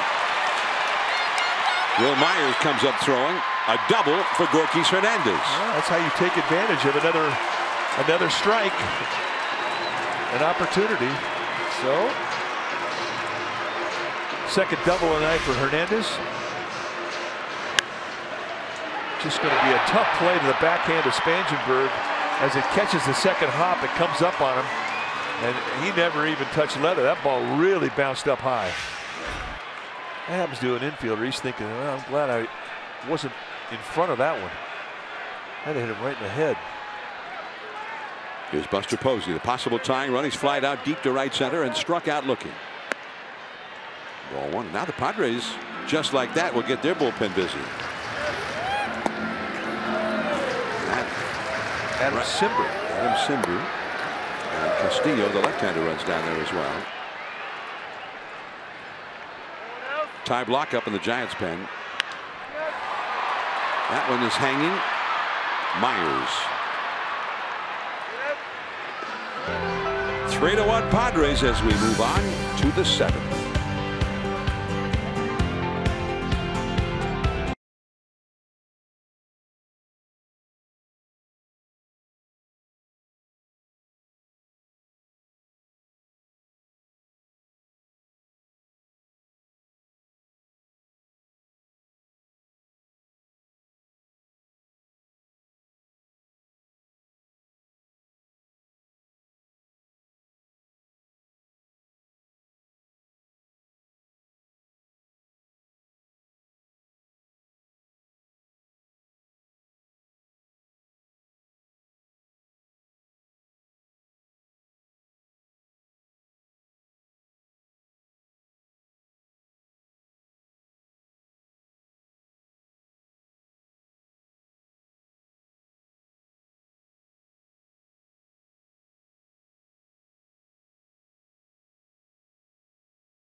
And there is Ty Block on the pitch now in relief of Chris Stratton.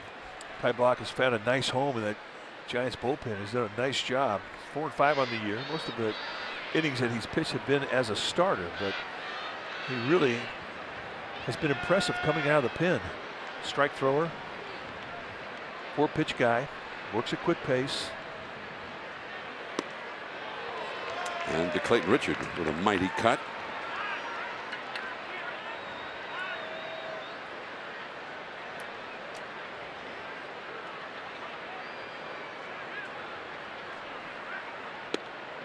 Good curveball.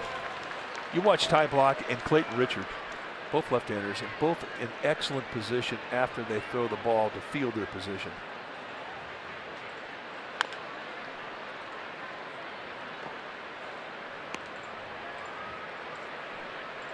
Still 0-2.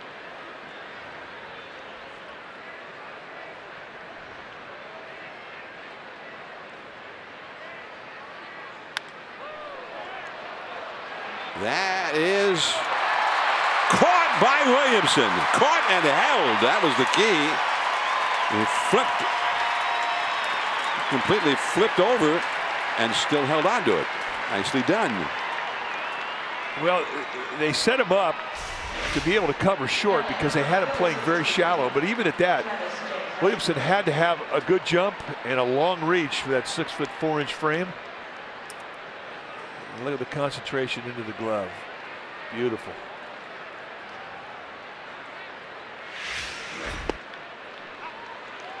Jankowski, the leadoff man, who's had 2 hits in 3 at-bats. I mean, I thought this was no man's land for sure, but Frank Williamson said, not tonight, not in my house. Not here, not now.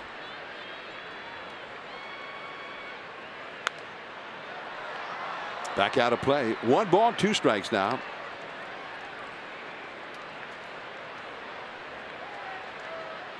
Ty Block trying to hold the line here, give the Giants a shot to mount a comeback. They'll have McCutchen, Hundley, and Brandon Crawford due up in the last of the inning. 2-2 now. Good pitch, good take.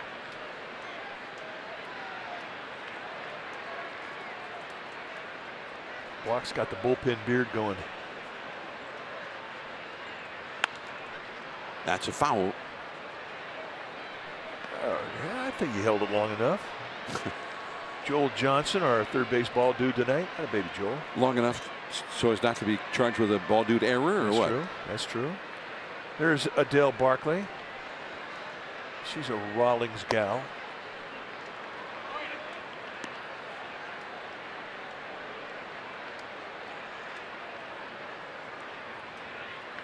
Three and 2 the count to the very speedy Jankowski. And a foul tip into the glove of Hundley. Strike 3. Good pitch. Join us at NBC Sports Bay Area and the Giants Television Network for more Giants baseball tomorrow and Sunday afternoon at 1 o'clock. Pregame live at noon for the final 2 games of this series. Then the Rockies come to town on Tuesday and Wednesday nights and Thursday afternoon. All 3 games on NBC Sports Bay Area. And the Giants will hit the road after that Thursday afternoon game. They're in the division here for a while. The rest of this homestand, then they go to Arizona and Denver on the road trip. 2-0 the count to Will Myers, who is lined to short, lined to center, and flied out deep to right. Caught on the warning track by McCutchen. So he's been swinging the bat pretty well tonight and is 0 for 3. 3-0 the count now.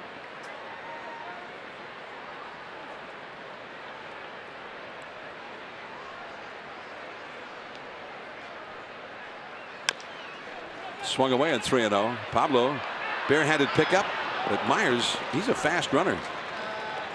Infield hit. Pablo Sandoval did a smart thing there. He didn't have a play. So what you learn, you play this game long enough, there are times when you have to take a bite out of that baseball, and this is one of those times. 3-0 count. I mean, the third baseman with a guy like Will Myers, I mean, you're playing back. You're not going to play up there looking for a bunt. So Swing and bunt. Take a bite. Myers, who hit 30 home runs year before last.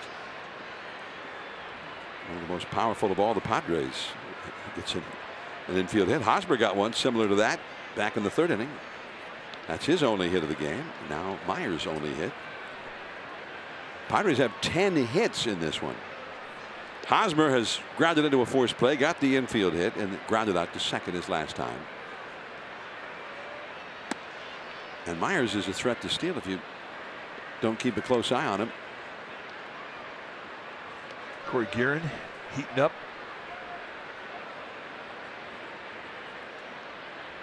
If the inning doesn't end here with Hosmer, you will see Guerin against Perella, the on-deck hitter. 1 ball, 1 strike.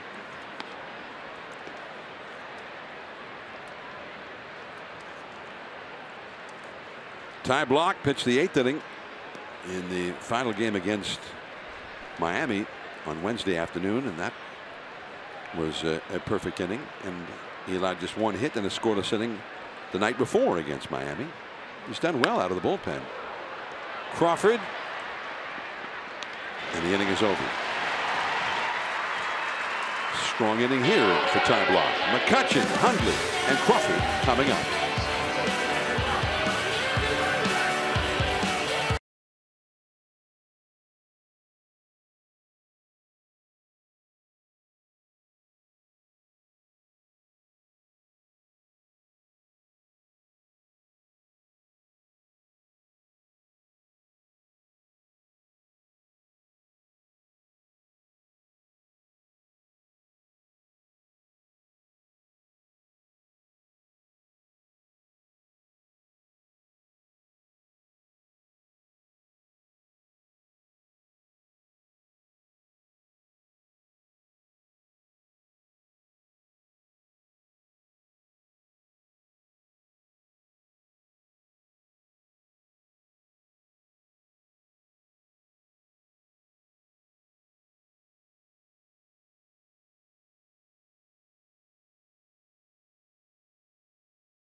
Seven laws and policies while investigating more than $10 billion in public money. If you have a tip, contact NBC Bay Area at 1-888-996-TIPS or visit NBCBayArea.com/we investigate. NBC Bay Area, we change laws, we change lives, we investigate. Andrew McCutchen to try to get the Giants going here against Richard. And he got the low strike there. And McCutchen asking Brian Knight about that. Or no, I guess he didn't call that a strike. I thought he did. I thought he did too. But the scoreboard has ball 1, but I thought he raised the right arm. Well, Clayton Richards says, "What's the count? 2-0." Oh. Now he can't believe it. So he did call that first one a ball. 2-0 the count to McCutchen. It's a tight strike zone with Brian Knight. That is through, base hit. Galvis was swung way over toward the third base line, and that cost him in this situation. Well, this is the first pitch, John. You're right. Watch the right arm of the umpire. Yeah. I mean, we see that arm, and that's a strike in our mind. Well, Andy Green's going out with Hundley coming up, and he's going to bring in the right-hander, Simber, who's sort of a right-handed hitter specialist. So that's all for Richard, and the Giants are not sad to see him go. We'll be back.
And the Padres go to their bullpen. And there is Adam Simber. He's from the Seattle area, but he played some college ball at the University of San Francisco. He has been a huge shot in the arm for this Padre pen. Very, very good. Look at the strikeouts, 44 in 38 innings against just 7 walks. He's a side armor with a slider and a sinker, but his slider is absolutely filthy. And Brandon Belt is the pinch hitter for Nick Hundley.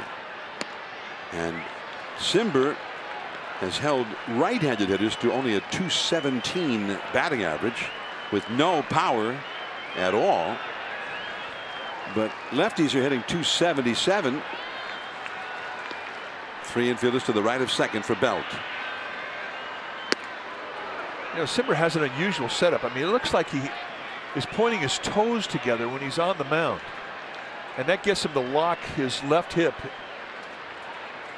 It's an unusual style. And, you know, he doesn't have high velocity with his stuff, but it really is funky and it gets on you quick. You know, this last Tuesday he gave him his first career home run, and that was in 29 appearances in 37 innings. He's just not an easy guy to elevate. He's kind of a ground ball machine, but he's also a guy that can get the strikeout. 2-1 to Brandon Belt. And McCutcheon back to first. Hosmer on the bag with him. Belt hitting .304, leading the team with 12 home runs. .398 on base average.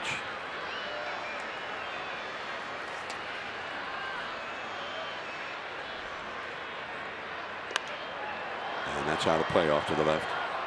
Simber went to the University of Washington, and while he was up there, I mean, he really became a huge Tim Lincecum fan. And because of that, he watched a lot of the Giants. Tim Lincecum, who also was a Husky from the University of Washington. And then he transferred from the University of Washington to the University of San Francisco. Got a little even closer to Lincecum than the Giants. And that is all for Belt.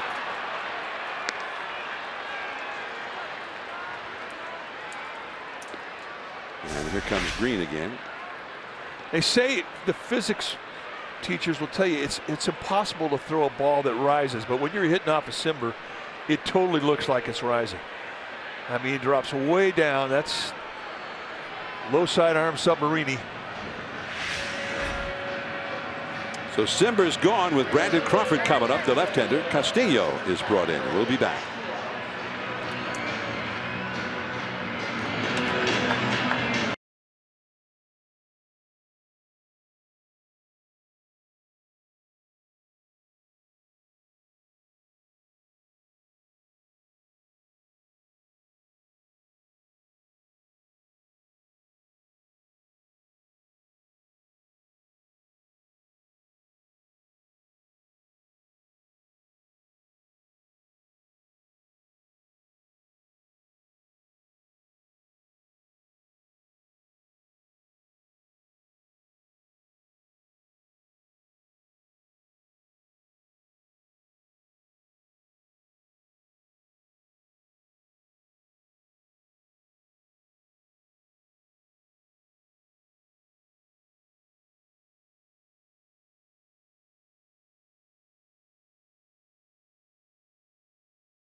Crawford. Yeah, look at the strikeouts, 14 and 8 in the third. He's basically a two-pitch guy. You're going to see a low to mid-90s fastball from a high three-quarter release and a curveball. It's more like a slurvy type breaking ball, but it's got a hard break to it. It's a strikeout pitch.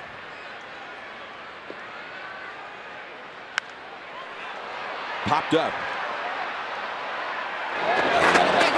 It is caught by Spangenberg near the Giants dugout. So Crawford's gone on one pitch. And here comes Andy Green. He's got Craig Stammen, a right-hander, up. So he's going with the lefty-righty percentages here, straight down the list. Well, the Padres, they've got one thing that you don't see very often. They've got 4 lefties in their bullpen, 4 lefties and 4 righties. And Andy Green, he's using them. So Stammen, the former Washington National, comes in, runner at first, 2 down. And again, we'll be back.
The 7th, and the Padres bring their 4th pitcher of the inning into the game now.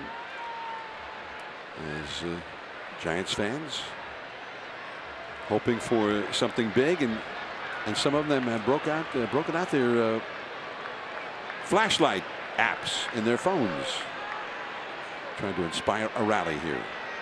Mac Williamson, who certainly has the power, facing Craig Stammen. And if you're hitting off Stammen from the right side, you're basically going to see low 90s sinkers and sliders. He's got a curveball and a changeup, but you don't see that so much, the curveball and the changeup, when you're hitting right-handed against him.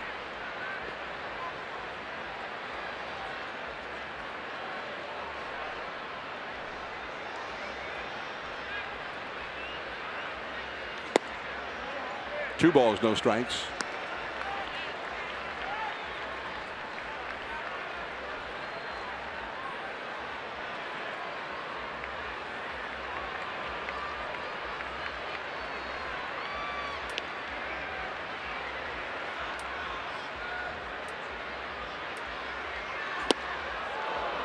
Mighty cut. Yeah, he's trying to tie it up. That's what he's up there to do. You get a 2-0 count. You got his kind of power. I mean, you got to gamble. You got to get after it. You can see the sink, just explosive, working its way down and in.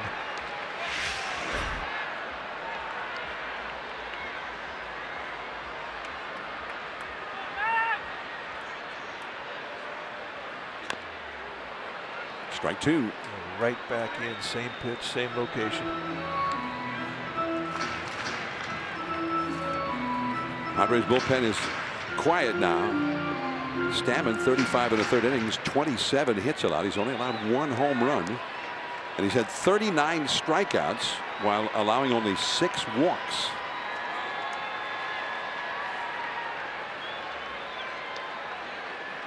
Two and two. McCutchen at first. McCutchen going, and he steals it.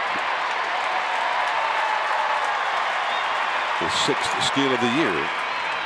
That's a 2-out stolen base. He puts himself in scoring position now for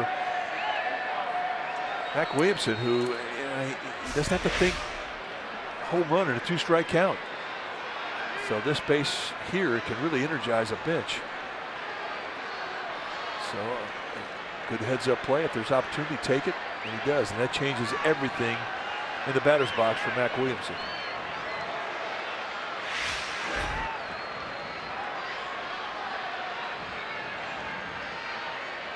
Three and two.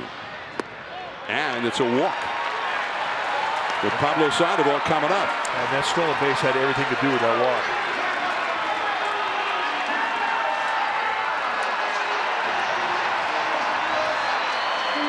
And Pablo will back from his stronger side, the left side now. After all of that matching up with the lefties, the righties. Now he's got his right-hander in there facing the lefty, Pablo Sandoval. Pablo has seen a lot of stamina over the years. 4 hits is all in 17 at-bats. And the Padres bullpen is going to get busy again. 2 men on, 2 men out. The possible tying runs are on base. McCutchen at second, Williamson at first.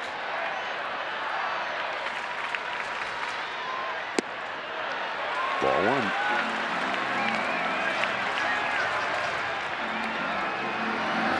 Kirby Yates. Red alert. Short armor. On a night like tonight, 10 pitches, you can establish a fastball. If a bullpetter gets his fastball established, he's pretty much saying, I'm good to go. Normally, on a cooler night here at AT&T, it takes you a few throws more than other places around the country.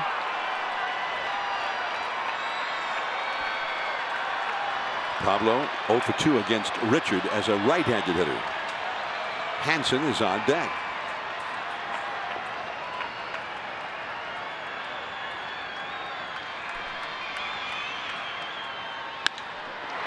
Base hit to right field. McCutchen heading for the plate. He'll score. Over to third goes Williamson, and now it's a 1-run game. 3-2 San Diego.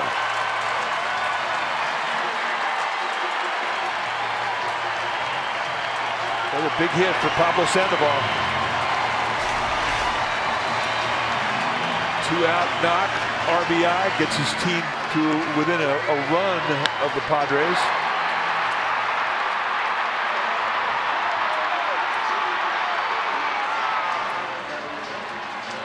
Zach Williamson not slowing down, an easy take a third.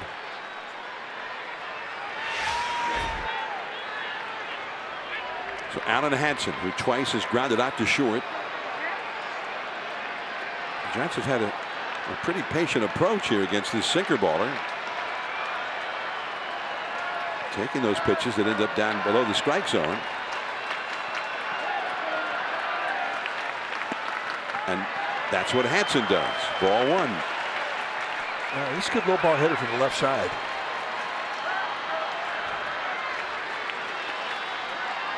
Kind of a classic scout report switch hitters. Low ball hitter from the left side, high ball hitter from the right side. Possible tying runs over at third base with 2 down.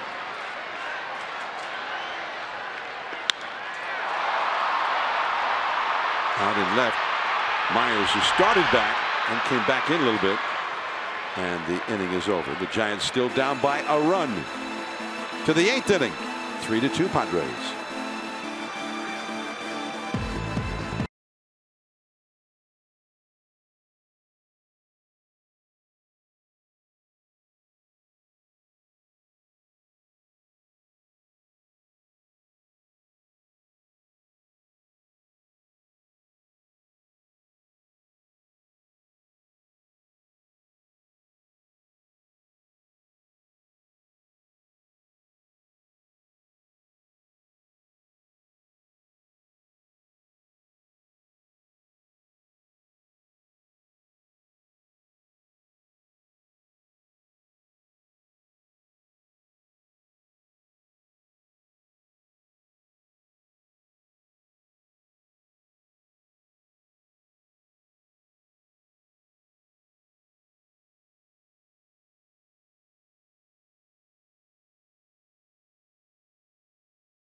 Outsiders on NBC Sports Bay Area after post-game live on every 7 p.m. night game broadcast on NBC Sports Bay Area. 3-2 Padres are on the top of the 8th inning. The Giants have a new pitcher. It's going to be Corey Guerin coming in. 31st time that he has taken the ball for Bruce Bochy. Trying to hold the line here. The Giants down by a run. And Will Smith is up in the bullpen. He could be in for just the one hitter. The left-handed batting Spangenberg on deck. 0-1. Buster Posey now catching for the Giants. Brandon Bell, after he pinch hit for the starting catcher Nick Hundley, stays in to play first base. Pirela is 0 for 3 in the game. 3-2. The Giants are trailing by 1. And he chased 0-2 the count. That first pitch was a strike. Now it's 0-2. Yeah, established the strike zone with that fastball moving into him. Then he backs it up with a nasty slider on an 0-1 count. That's a good 1-2 punch from Guerin.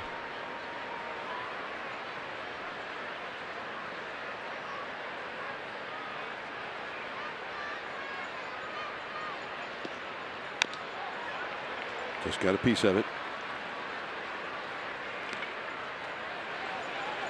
There is Will Smith up in the bullpen. Spangenberg is on deck, although the Padres have 4 right-handed hitters sitting on the bench. If Bochy did make the move to Will Smith. 0-2 the count to Pirela. Into center field, Gorkis Hernandez in a little bit. 1 away. 1 shutout inning for Block in relief. And Bruce Bochy looks like he's going to stay with Guerin here after he retired Pirela. Spangenberg has been a key hitter for the Padres tonight. He led off the second with a double and later scored a run the first. And then he got a 1-out infield single in the 6th. And that started a 2-run rally. Going back into deep center, Gorkis. Now he's there. 2 down. Sweet spot.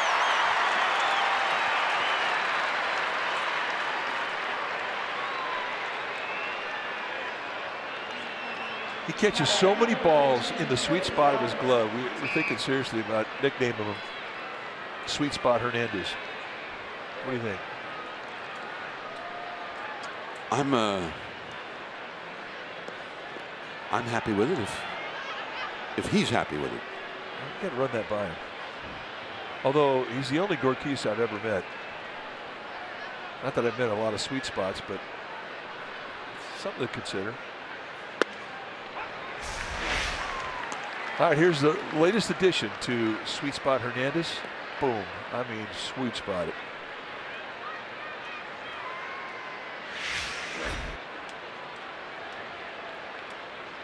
Freddie Galvis 1 for 3. Got a big hit in that 6th inning rally. Good pitch, just missed. When Guerin's got it going with his command, I mean, he can run that sinker on both sides of the plate. Maybe he can keep it out there in the corner. Guerin had not been in the game for a while. And there goes Gorkis. Sweet spot. Pretty good strategy there for Guerin. Make them all hit it out to Gorkis.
game 2 of this series. With pregame live starting at noon. We'll be back with you on NBC Bay Area and the Giants television network next Friday night at 7 for the Giants and D-backs from Chase Field in Phoenix. Start of the road trip upcoming. 3-2 the score. The Padres 3 runs 10 hits. The Giants 2 runs 4 hits and 1 error. And an unearned run is actually the difference in this game right now as Kirby Yates comes in, and he has been excellent. Well, the setup man for the Padres, and those are the numbers that will back up John's statement. He has been excellent. 0.93 ERA. Look at the strikeouts, 34 in 29 innings. Just 17 hits allowed. He's a short armor with a 3/4 release, but he gets on you quick with that arm action. It's a fastball that's low to mid-90s, more mids than lows. He's got a slider and a changeup. All of them can make you swing and miss. Joe Panik, the pinch hitter. And the count is 0-1.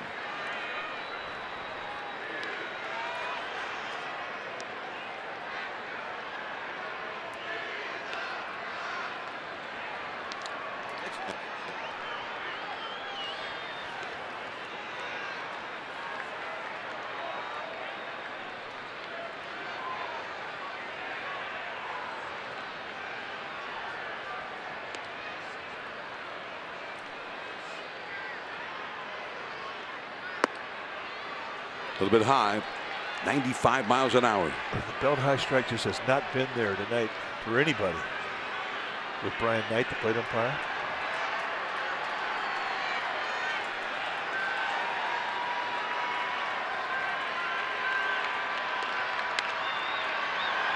Took something off that one and popped foul back into the second deck off the third base side. Panik is not an easy guy to strike out. I mean, he puts the ball in play.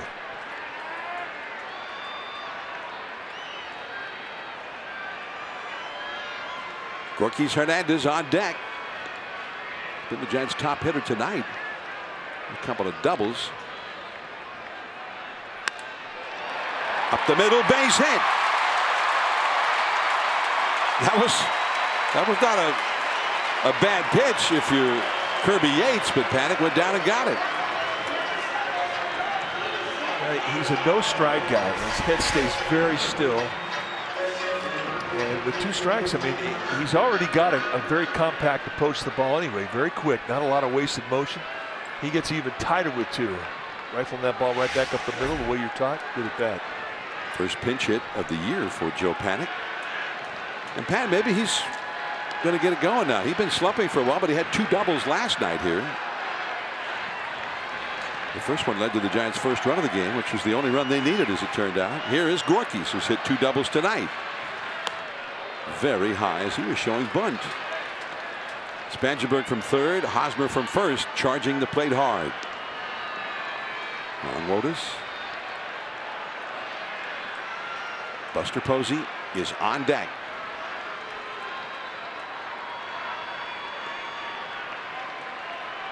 Hosmer on the bag at first with Panik, who is the possible tying run. 8th inning. 2-0. Yates wanted that one. Yates this year, in 30 appearances in 29 innings, he's given up 1 home run.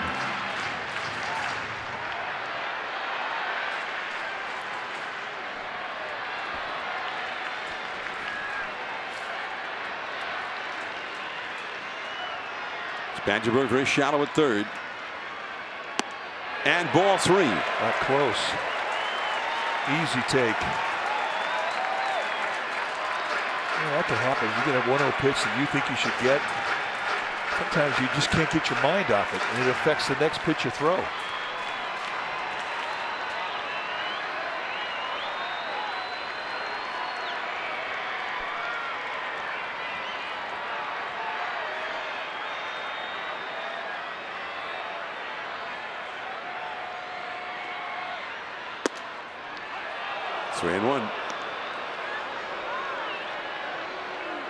Yeah, it's interesting to see if they put the bunt back on here 3-1 with Hernandez. Gorkys hitting .288. And Spangenberg still playing shallow at third just in case.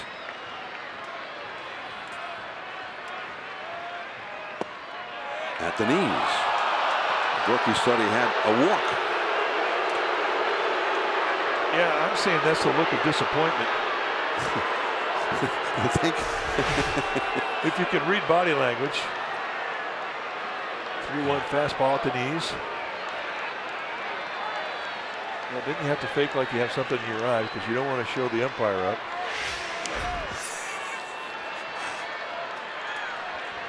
You think that worked? Yeah, I don't think so. I think he got his point across.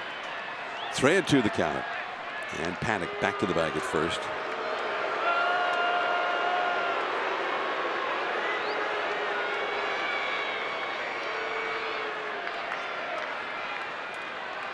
Full count to Gorky Hernandez.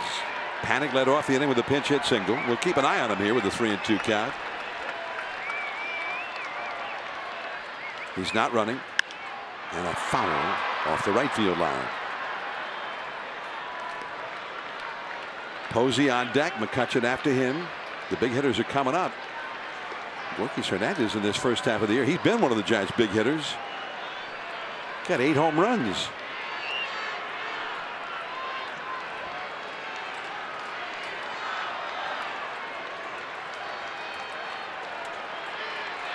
Three and 2. Struck him out.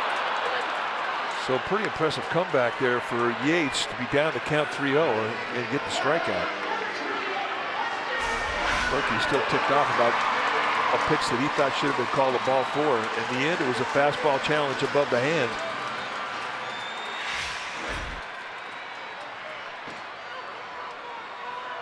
Now Posey.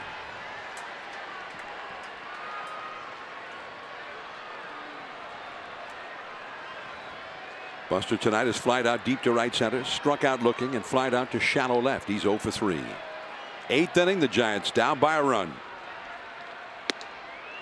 Ball 1. And Brad Hand, the Padres closer, a left-hander, runs down to the bullpen now.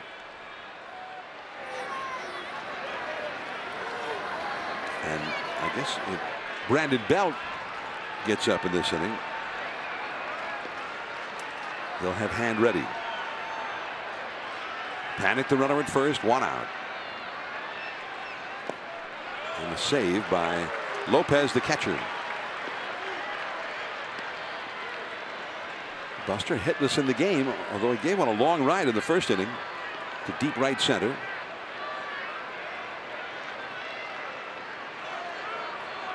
Yates, Padres thinking that Yates could be a strong candidate for the All-Star team as well as he has pitched in this first half. Ooh. 2-1. He had 2-0 count leverage, and he got the challenge fastball from Yates, and he just missed it.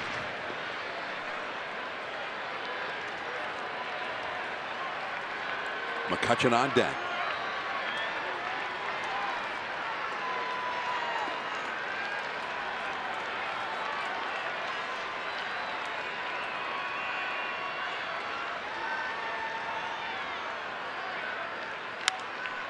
And it's popped up. Pirela, 2 down. So Yates doing something that's not easy to do, and it's taking on guys with power when you fall behind the count.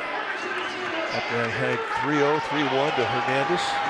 And here with Posey, he gets behind 2-0, and he has managed to pitch through it in impressive fashion. We're used to seeing Buster punish that high fastball. Here's McCutchen, who got a single and scored a run in the 7th. He's 1 for 3 in the game. McCutchen's had a little bit of success. Nobody's faced Yates a lot in the Giants ball club, but McCutchen's had 2 hits and 3 at bats against him in the past. 0-1. Brandon Belt on deck. Brad Hand getting ready in the Padre bullpen. 2 down in the inning. Panic led off the inning with a single. As a pinch hitter, he's still at first. The right side of the infield is kind of wide open with Hosmer on the bag with Panic, who dives back to the bag. You see how they're playing it. The second baseman Pirela almost up the middle.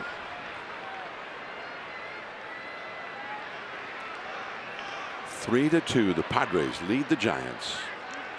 40,546 the paid crowd here at AT&T Park. Giants trying to play catch up in the late innings. And the Padres, they put together a pretty strong bullpen. That's their game, to take a lead into the late innings. Kind of got used to that. Go back to when Bruce Bochy was the manager of the Padres. I mean, that was one of his signatures as a skipper. And they have continued the tradition when he left town.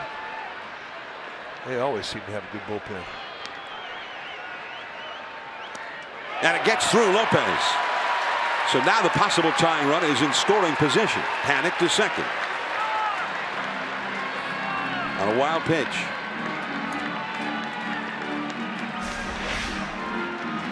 Take a look at the ball. It's way out in front of home plate. It may have caught even a piece of the bare hand of Rafi Lopez.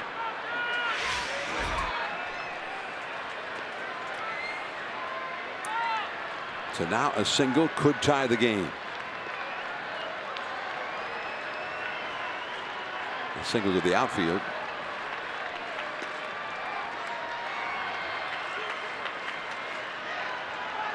Andrew McCutchen, second on the club in RBIs, just one back of Brandon Bell.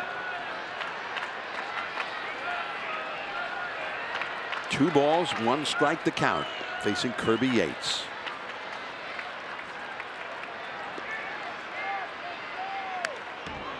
Back to the screen. He just challenged 95 coming right at him.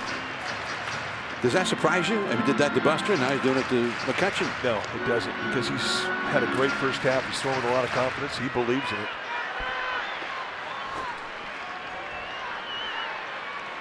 I mean, that's what was on the backside of that fastball, confidence.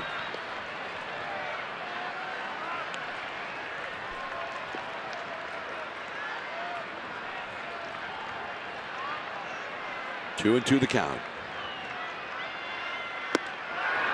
And that is the inning. And again, the high hard one, he blew it right by him. On to the ninth, 3-2, San Diego.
Pierce Johnson in for the bullpen now to try and hold the line.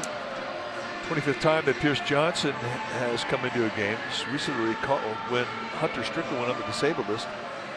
And Pierce Johnson has had some really good outings for the Giants this first half. 4-pitch guy. You can see low to mid-90s fastballs, curveball, slider, changeup.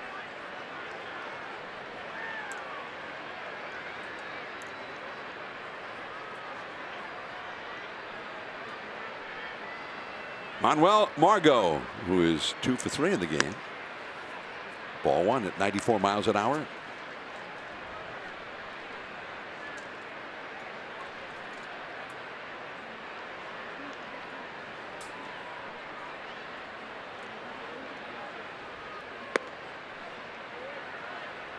Two and 0.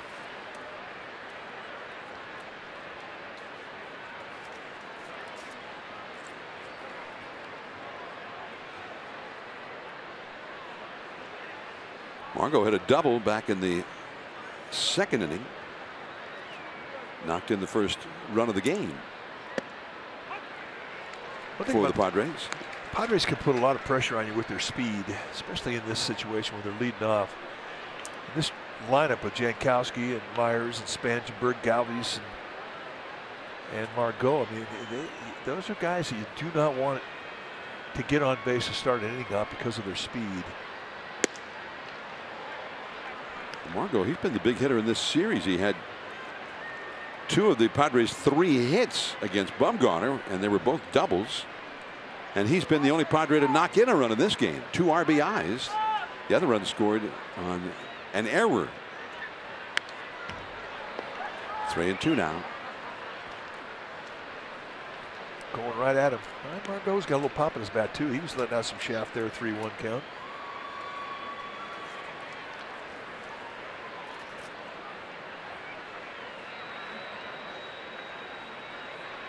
Margot, as a rookie last year, hit 13 home runs in 126 games, 487 official at bats.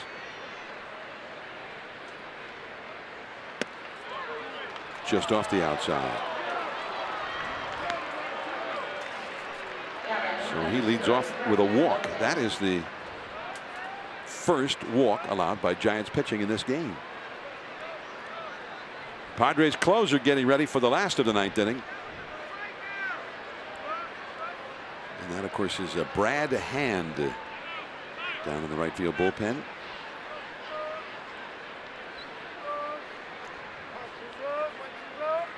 Here is Rafi Lopez, who has struck out, doubled, and grounded out to first. Giants going to respect a possible bunt here.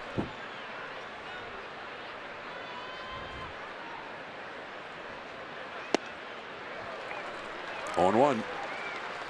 Pablo Sandoval. Third base, he was playing even on the grass, thinking, well, okay, if the bunt's going to be there, I'll be there. It looked like Rafi Lopez was going to bunt on that swing. He's trying to hit one in McCovey Cove. He has hit 3 home runs this year in 100 at bats. 0-2. 2 fastball challenges at 95. And a quick 0-2 from Pierce Johnson. Now you're out there thinking, if you're Pierce Johnson, look, I just threw 2 fastballs by this guy. I could do it again.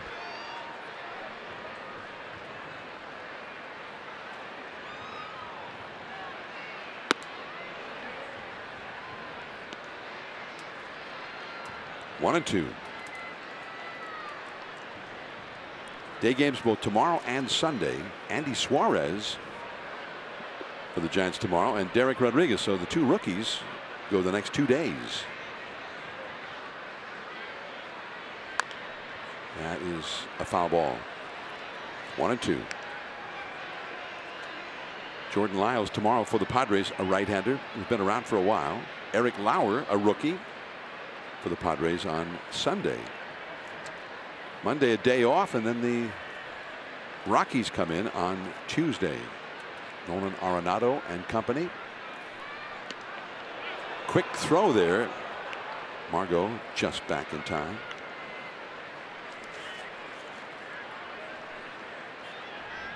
Margot has 6 steals, although he's been thrown out trying to steal 5 times. 1 ball, 2 strikes to Lopez. And he's back again. Renfroe, by the way, with the pitcher due up next, is out on deck for the Pods. Hunter Renfroe would be the would-be pinch hitter with the pitcher due up next.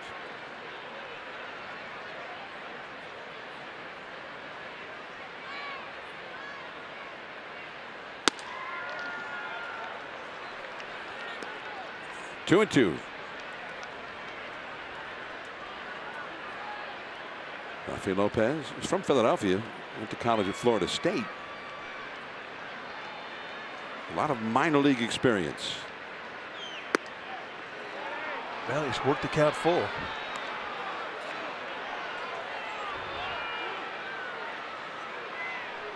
The Giants have already given up one free gift at 90 feet. Pierce Johnson does not want to give up another here. He's got to get this pitch in the strike zone. He has to challenge.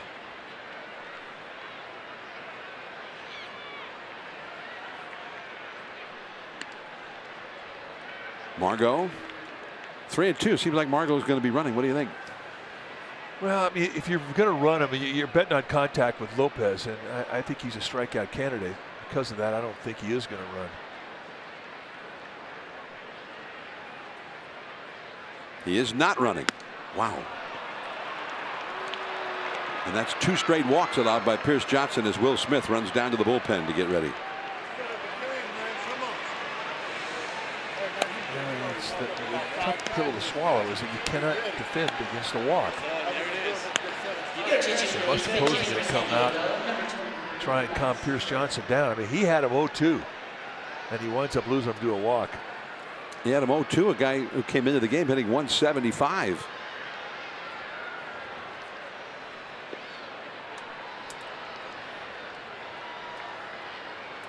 So now Hunter Renfroe, and he had I beg your pardon, Renfroe was brought back after the walk, and Matt Caesar comes up instead. And he had a long talk with the third base coach, Glenn Hoffman. Yeah, this again is a bunt situation, and that may have been the conversation that Glenn Hoffman had with Matt Caesar. Giants are pulled in on both sides of the infield. He shows bunt, and he can't get the ball over the plate. Pablo trying to, he's shortened up at third, but he wants to lay back to be able to take a throw over there. Belt very shallow at first. He charged hard when Caesar showed bunt. Margot is a fast runner at second.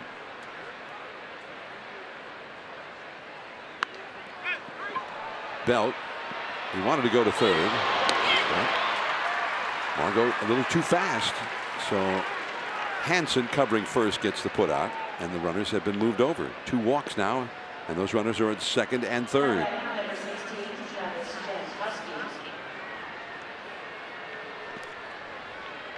Bruce Bochy with the left-handed hitting Jankowski coming up. He's going to bring in the left-hander Will Smith.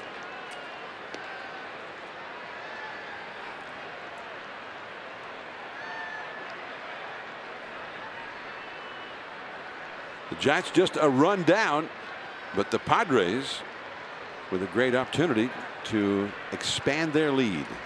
Smith trying to keep that from happening.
Ninth, but The Padres have runners at second and third.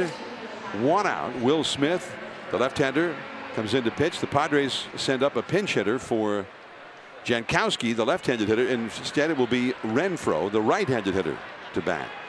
Take a look at what Will Smith has done in 21 games. He's been brilliant. Just 8 hits allowed, 20 innings, 14 base runners, 27 strikeouts.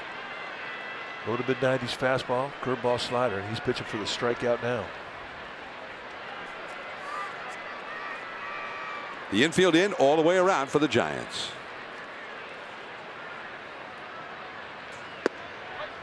Ball one.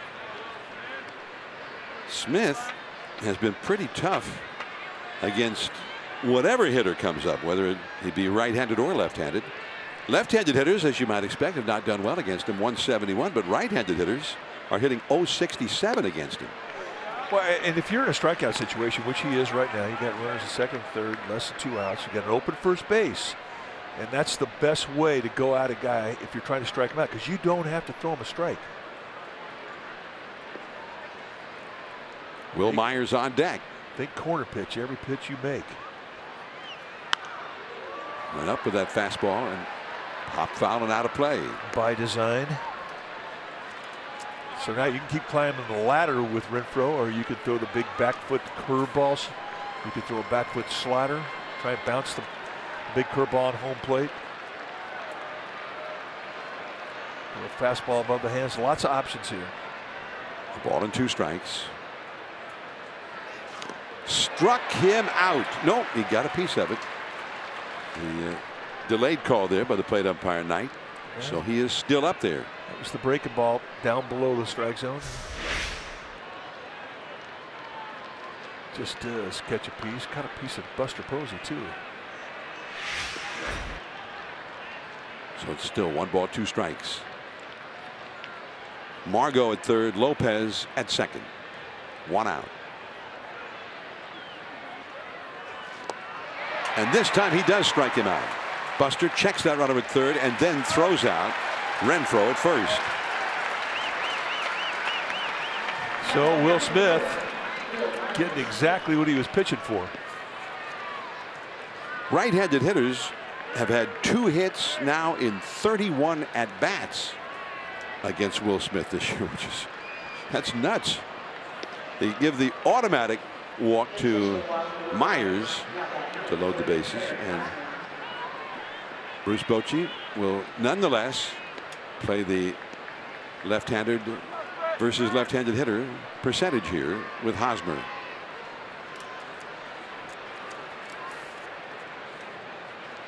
Left-handed hitters against Will Smith have hit only 171, 6 hits in 35 at bats. Bases loaded, 2 down. Good first pitch curveball. And the way he swung at that, it looked like he was looking for it, and he still swung and missed at it. And that's a get it in situation with that first pitch. He had to get a strike. It just gives you an idea how good that break is on the breaking ball. Quick.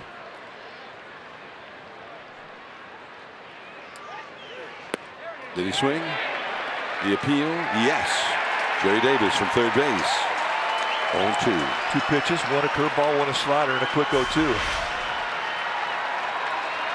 Cannot hold up.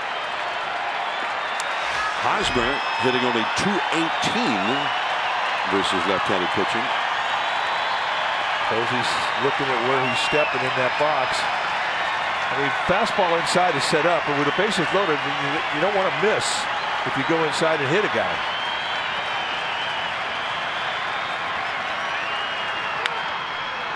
That's a base hit. And 2 runs will score. Margot across the plate, and right behind him Lopez. Wow. 5-2 Padres. I mean, absolutely breaks him down in just a half swing. Manages to barrel, and the hole on the left side of the infield was big. I mean, there's no lower body. It's just poke and try and stay alive and come out smelling like a rose. And there's your 2 RBI reward. And you can see the reaction from Smith. He knew he made a good pitch. Eric Hosmer with 2 very big RBIs. The Padres now with a 3-run lead. Those 2 walks have both been turned into runs. And Pirela, strike 1. The Padres will send another pitcher down to the bullpen with Brad Hand, the closer. A base hit here would turn this into a non-save situation. Base hit. Myers heading home. He will score. The throw goes to third. Pablo lost the ball. Now they've got the runner hung up between first and second. They've got basically 2 runners at second. And Crawford tags out Pirela. But Pirela got the big hit. And a disastrous inning for the Giants. A 1-run disadvantage. Now it is 6-2 Padres going to the last of the 9th.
And Brad Hand, although it is no longer a safe situation, will nonetheless come in for the Pods, who've lost 5 in a row, so they haven't had a closing situation for Hand for a while.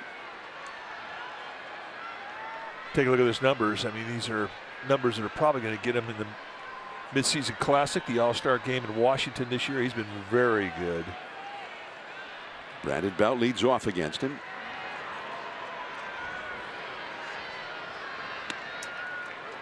With Hand, you're going to see a fastball that's low to mid-90s and really one of the best sliders in the National League West.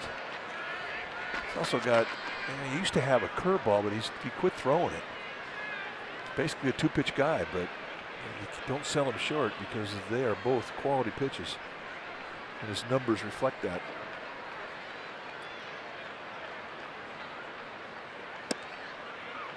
Way off the inside again. Matt Caesar, who pinch hit for the pitcher in the 9th inning, stays in to play right field for the Padres. And Hand will be slotted in the leadoff spot where the previous right fielder had been.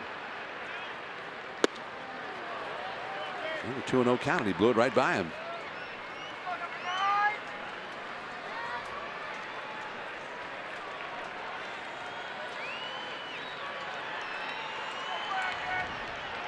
Well, the walks, the Giants have had so many games this year where leadoff walks have led to disaster. 3-1 now to Belt. The Giants need base runners now. And with another game tomorrow afternoon, they wouldn't mind if they made Hand work very hard through a lot of pitches. Oh, they'd love to get about 30 pitches out of him, you bet. Giants with back-to-back day games Saturday and Sunday.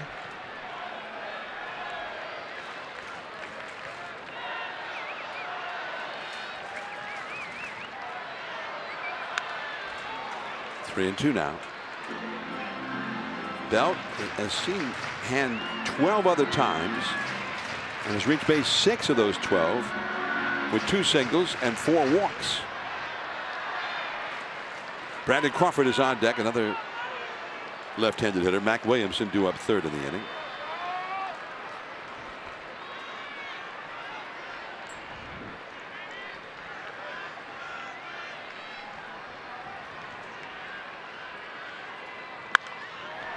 Popped up. Pirela. So Belt is gone, and he is 0 for 2 in this game. He did not enter the game until the 7th inning when he was used as a pinch hitter. Now Brandon Crawford will come up. 3-2 slider for the payout pitch. It gives you an idea of the confidence that Hand has in that slider.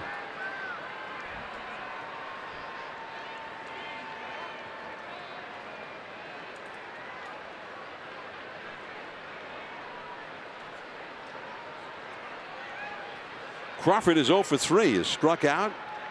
Bounced one right out in front of the plate and fouled out to 3rd. 0-1. Arizona won its game, the first place team in the division. On the out-of-town scoreboard, the Dodgers won in New York. They've beaten the Mets 10 straight times, by the way. 5-2 Dodgers over the Mets. Did he swing? Yes. Jerry Davis made the call on the appeal. 0-2 to Crawford. Crawford has never done well against Hand. He's had 1 hit in 10 career at-bats against him and has struck out in half of those 10 at-bats. 6 runs, 12 hits for the Pods, 2 runs, 5 hits, and 1 error for the Giants.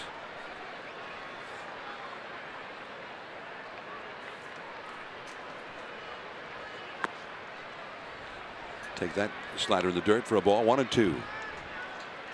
By the way, that final play in the first half of this inning, the single to right by Pirela, he got an RBI and then was thrown out. The play went the right fielder to the 3rd baseman to the 1st baseman to the shortstop. 9-5 to 3-6. See that all the time. Oh yeah.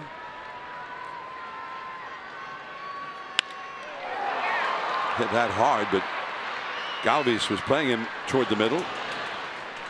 Well, it's been that kind of night. But it was nevertheless a good solid at bat for Crawford. Best balance he had was at bat all night long. And I think last night too. So Mac Williamson, the Giants' final hope, down 6-2 in the 9th with 2 down.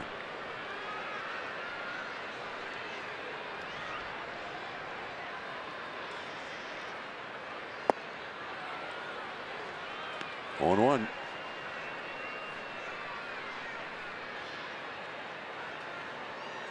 Williamson has grounded out to second, struck out, and walked.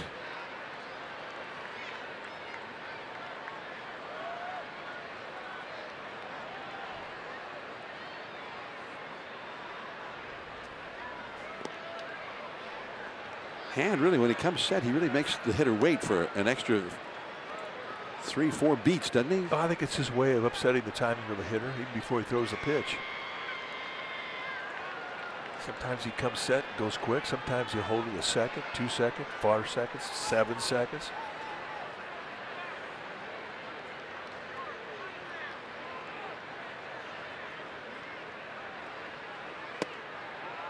Got the call of that outside corner. 1-2. Giants down to their final strike.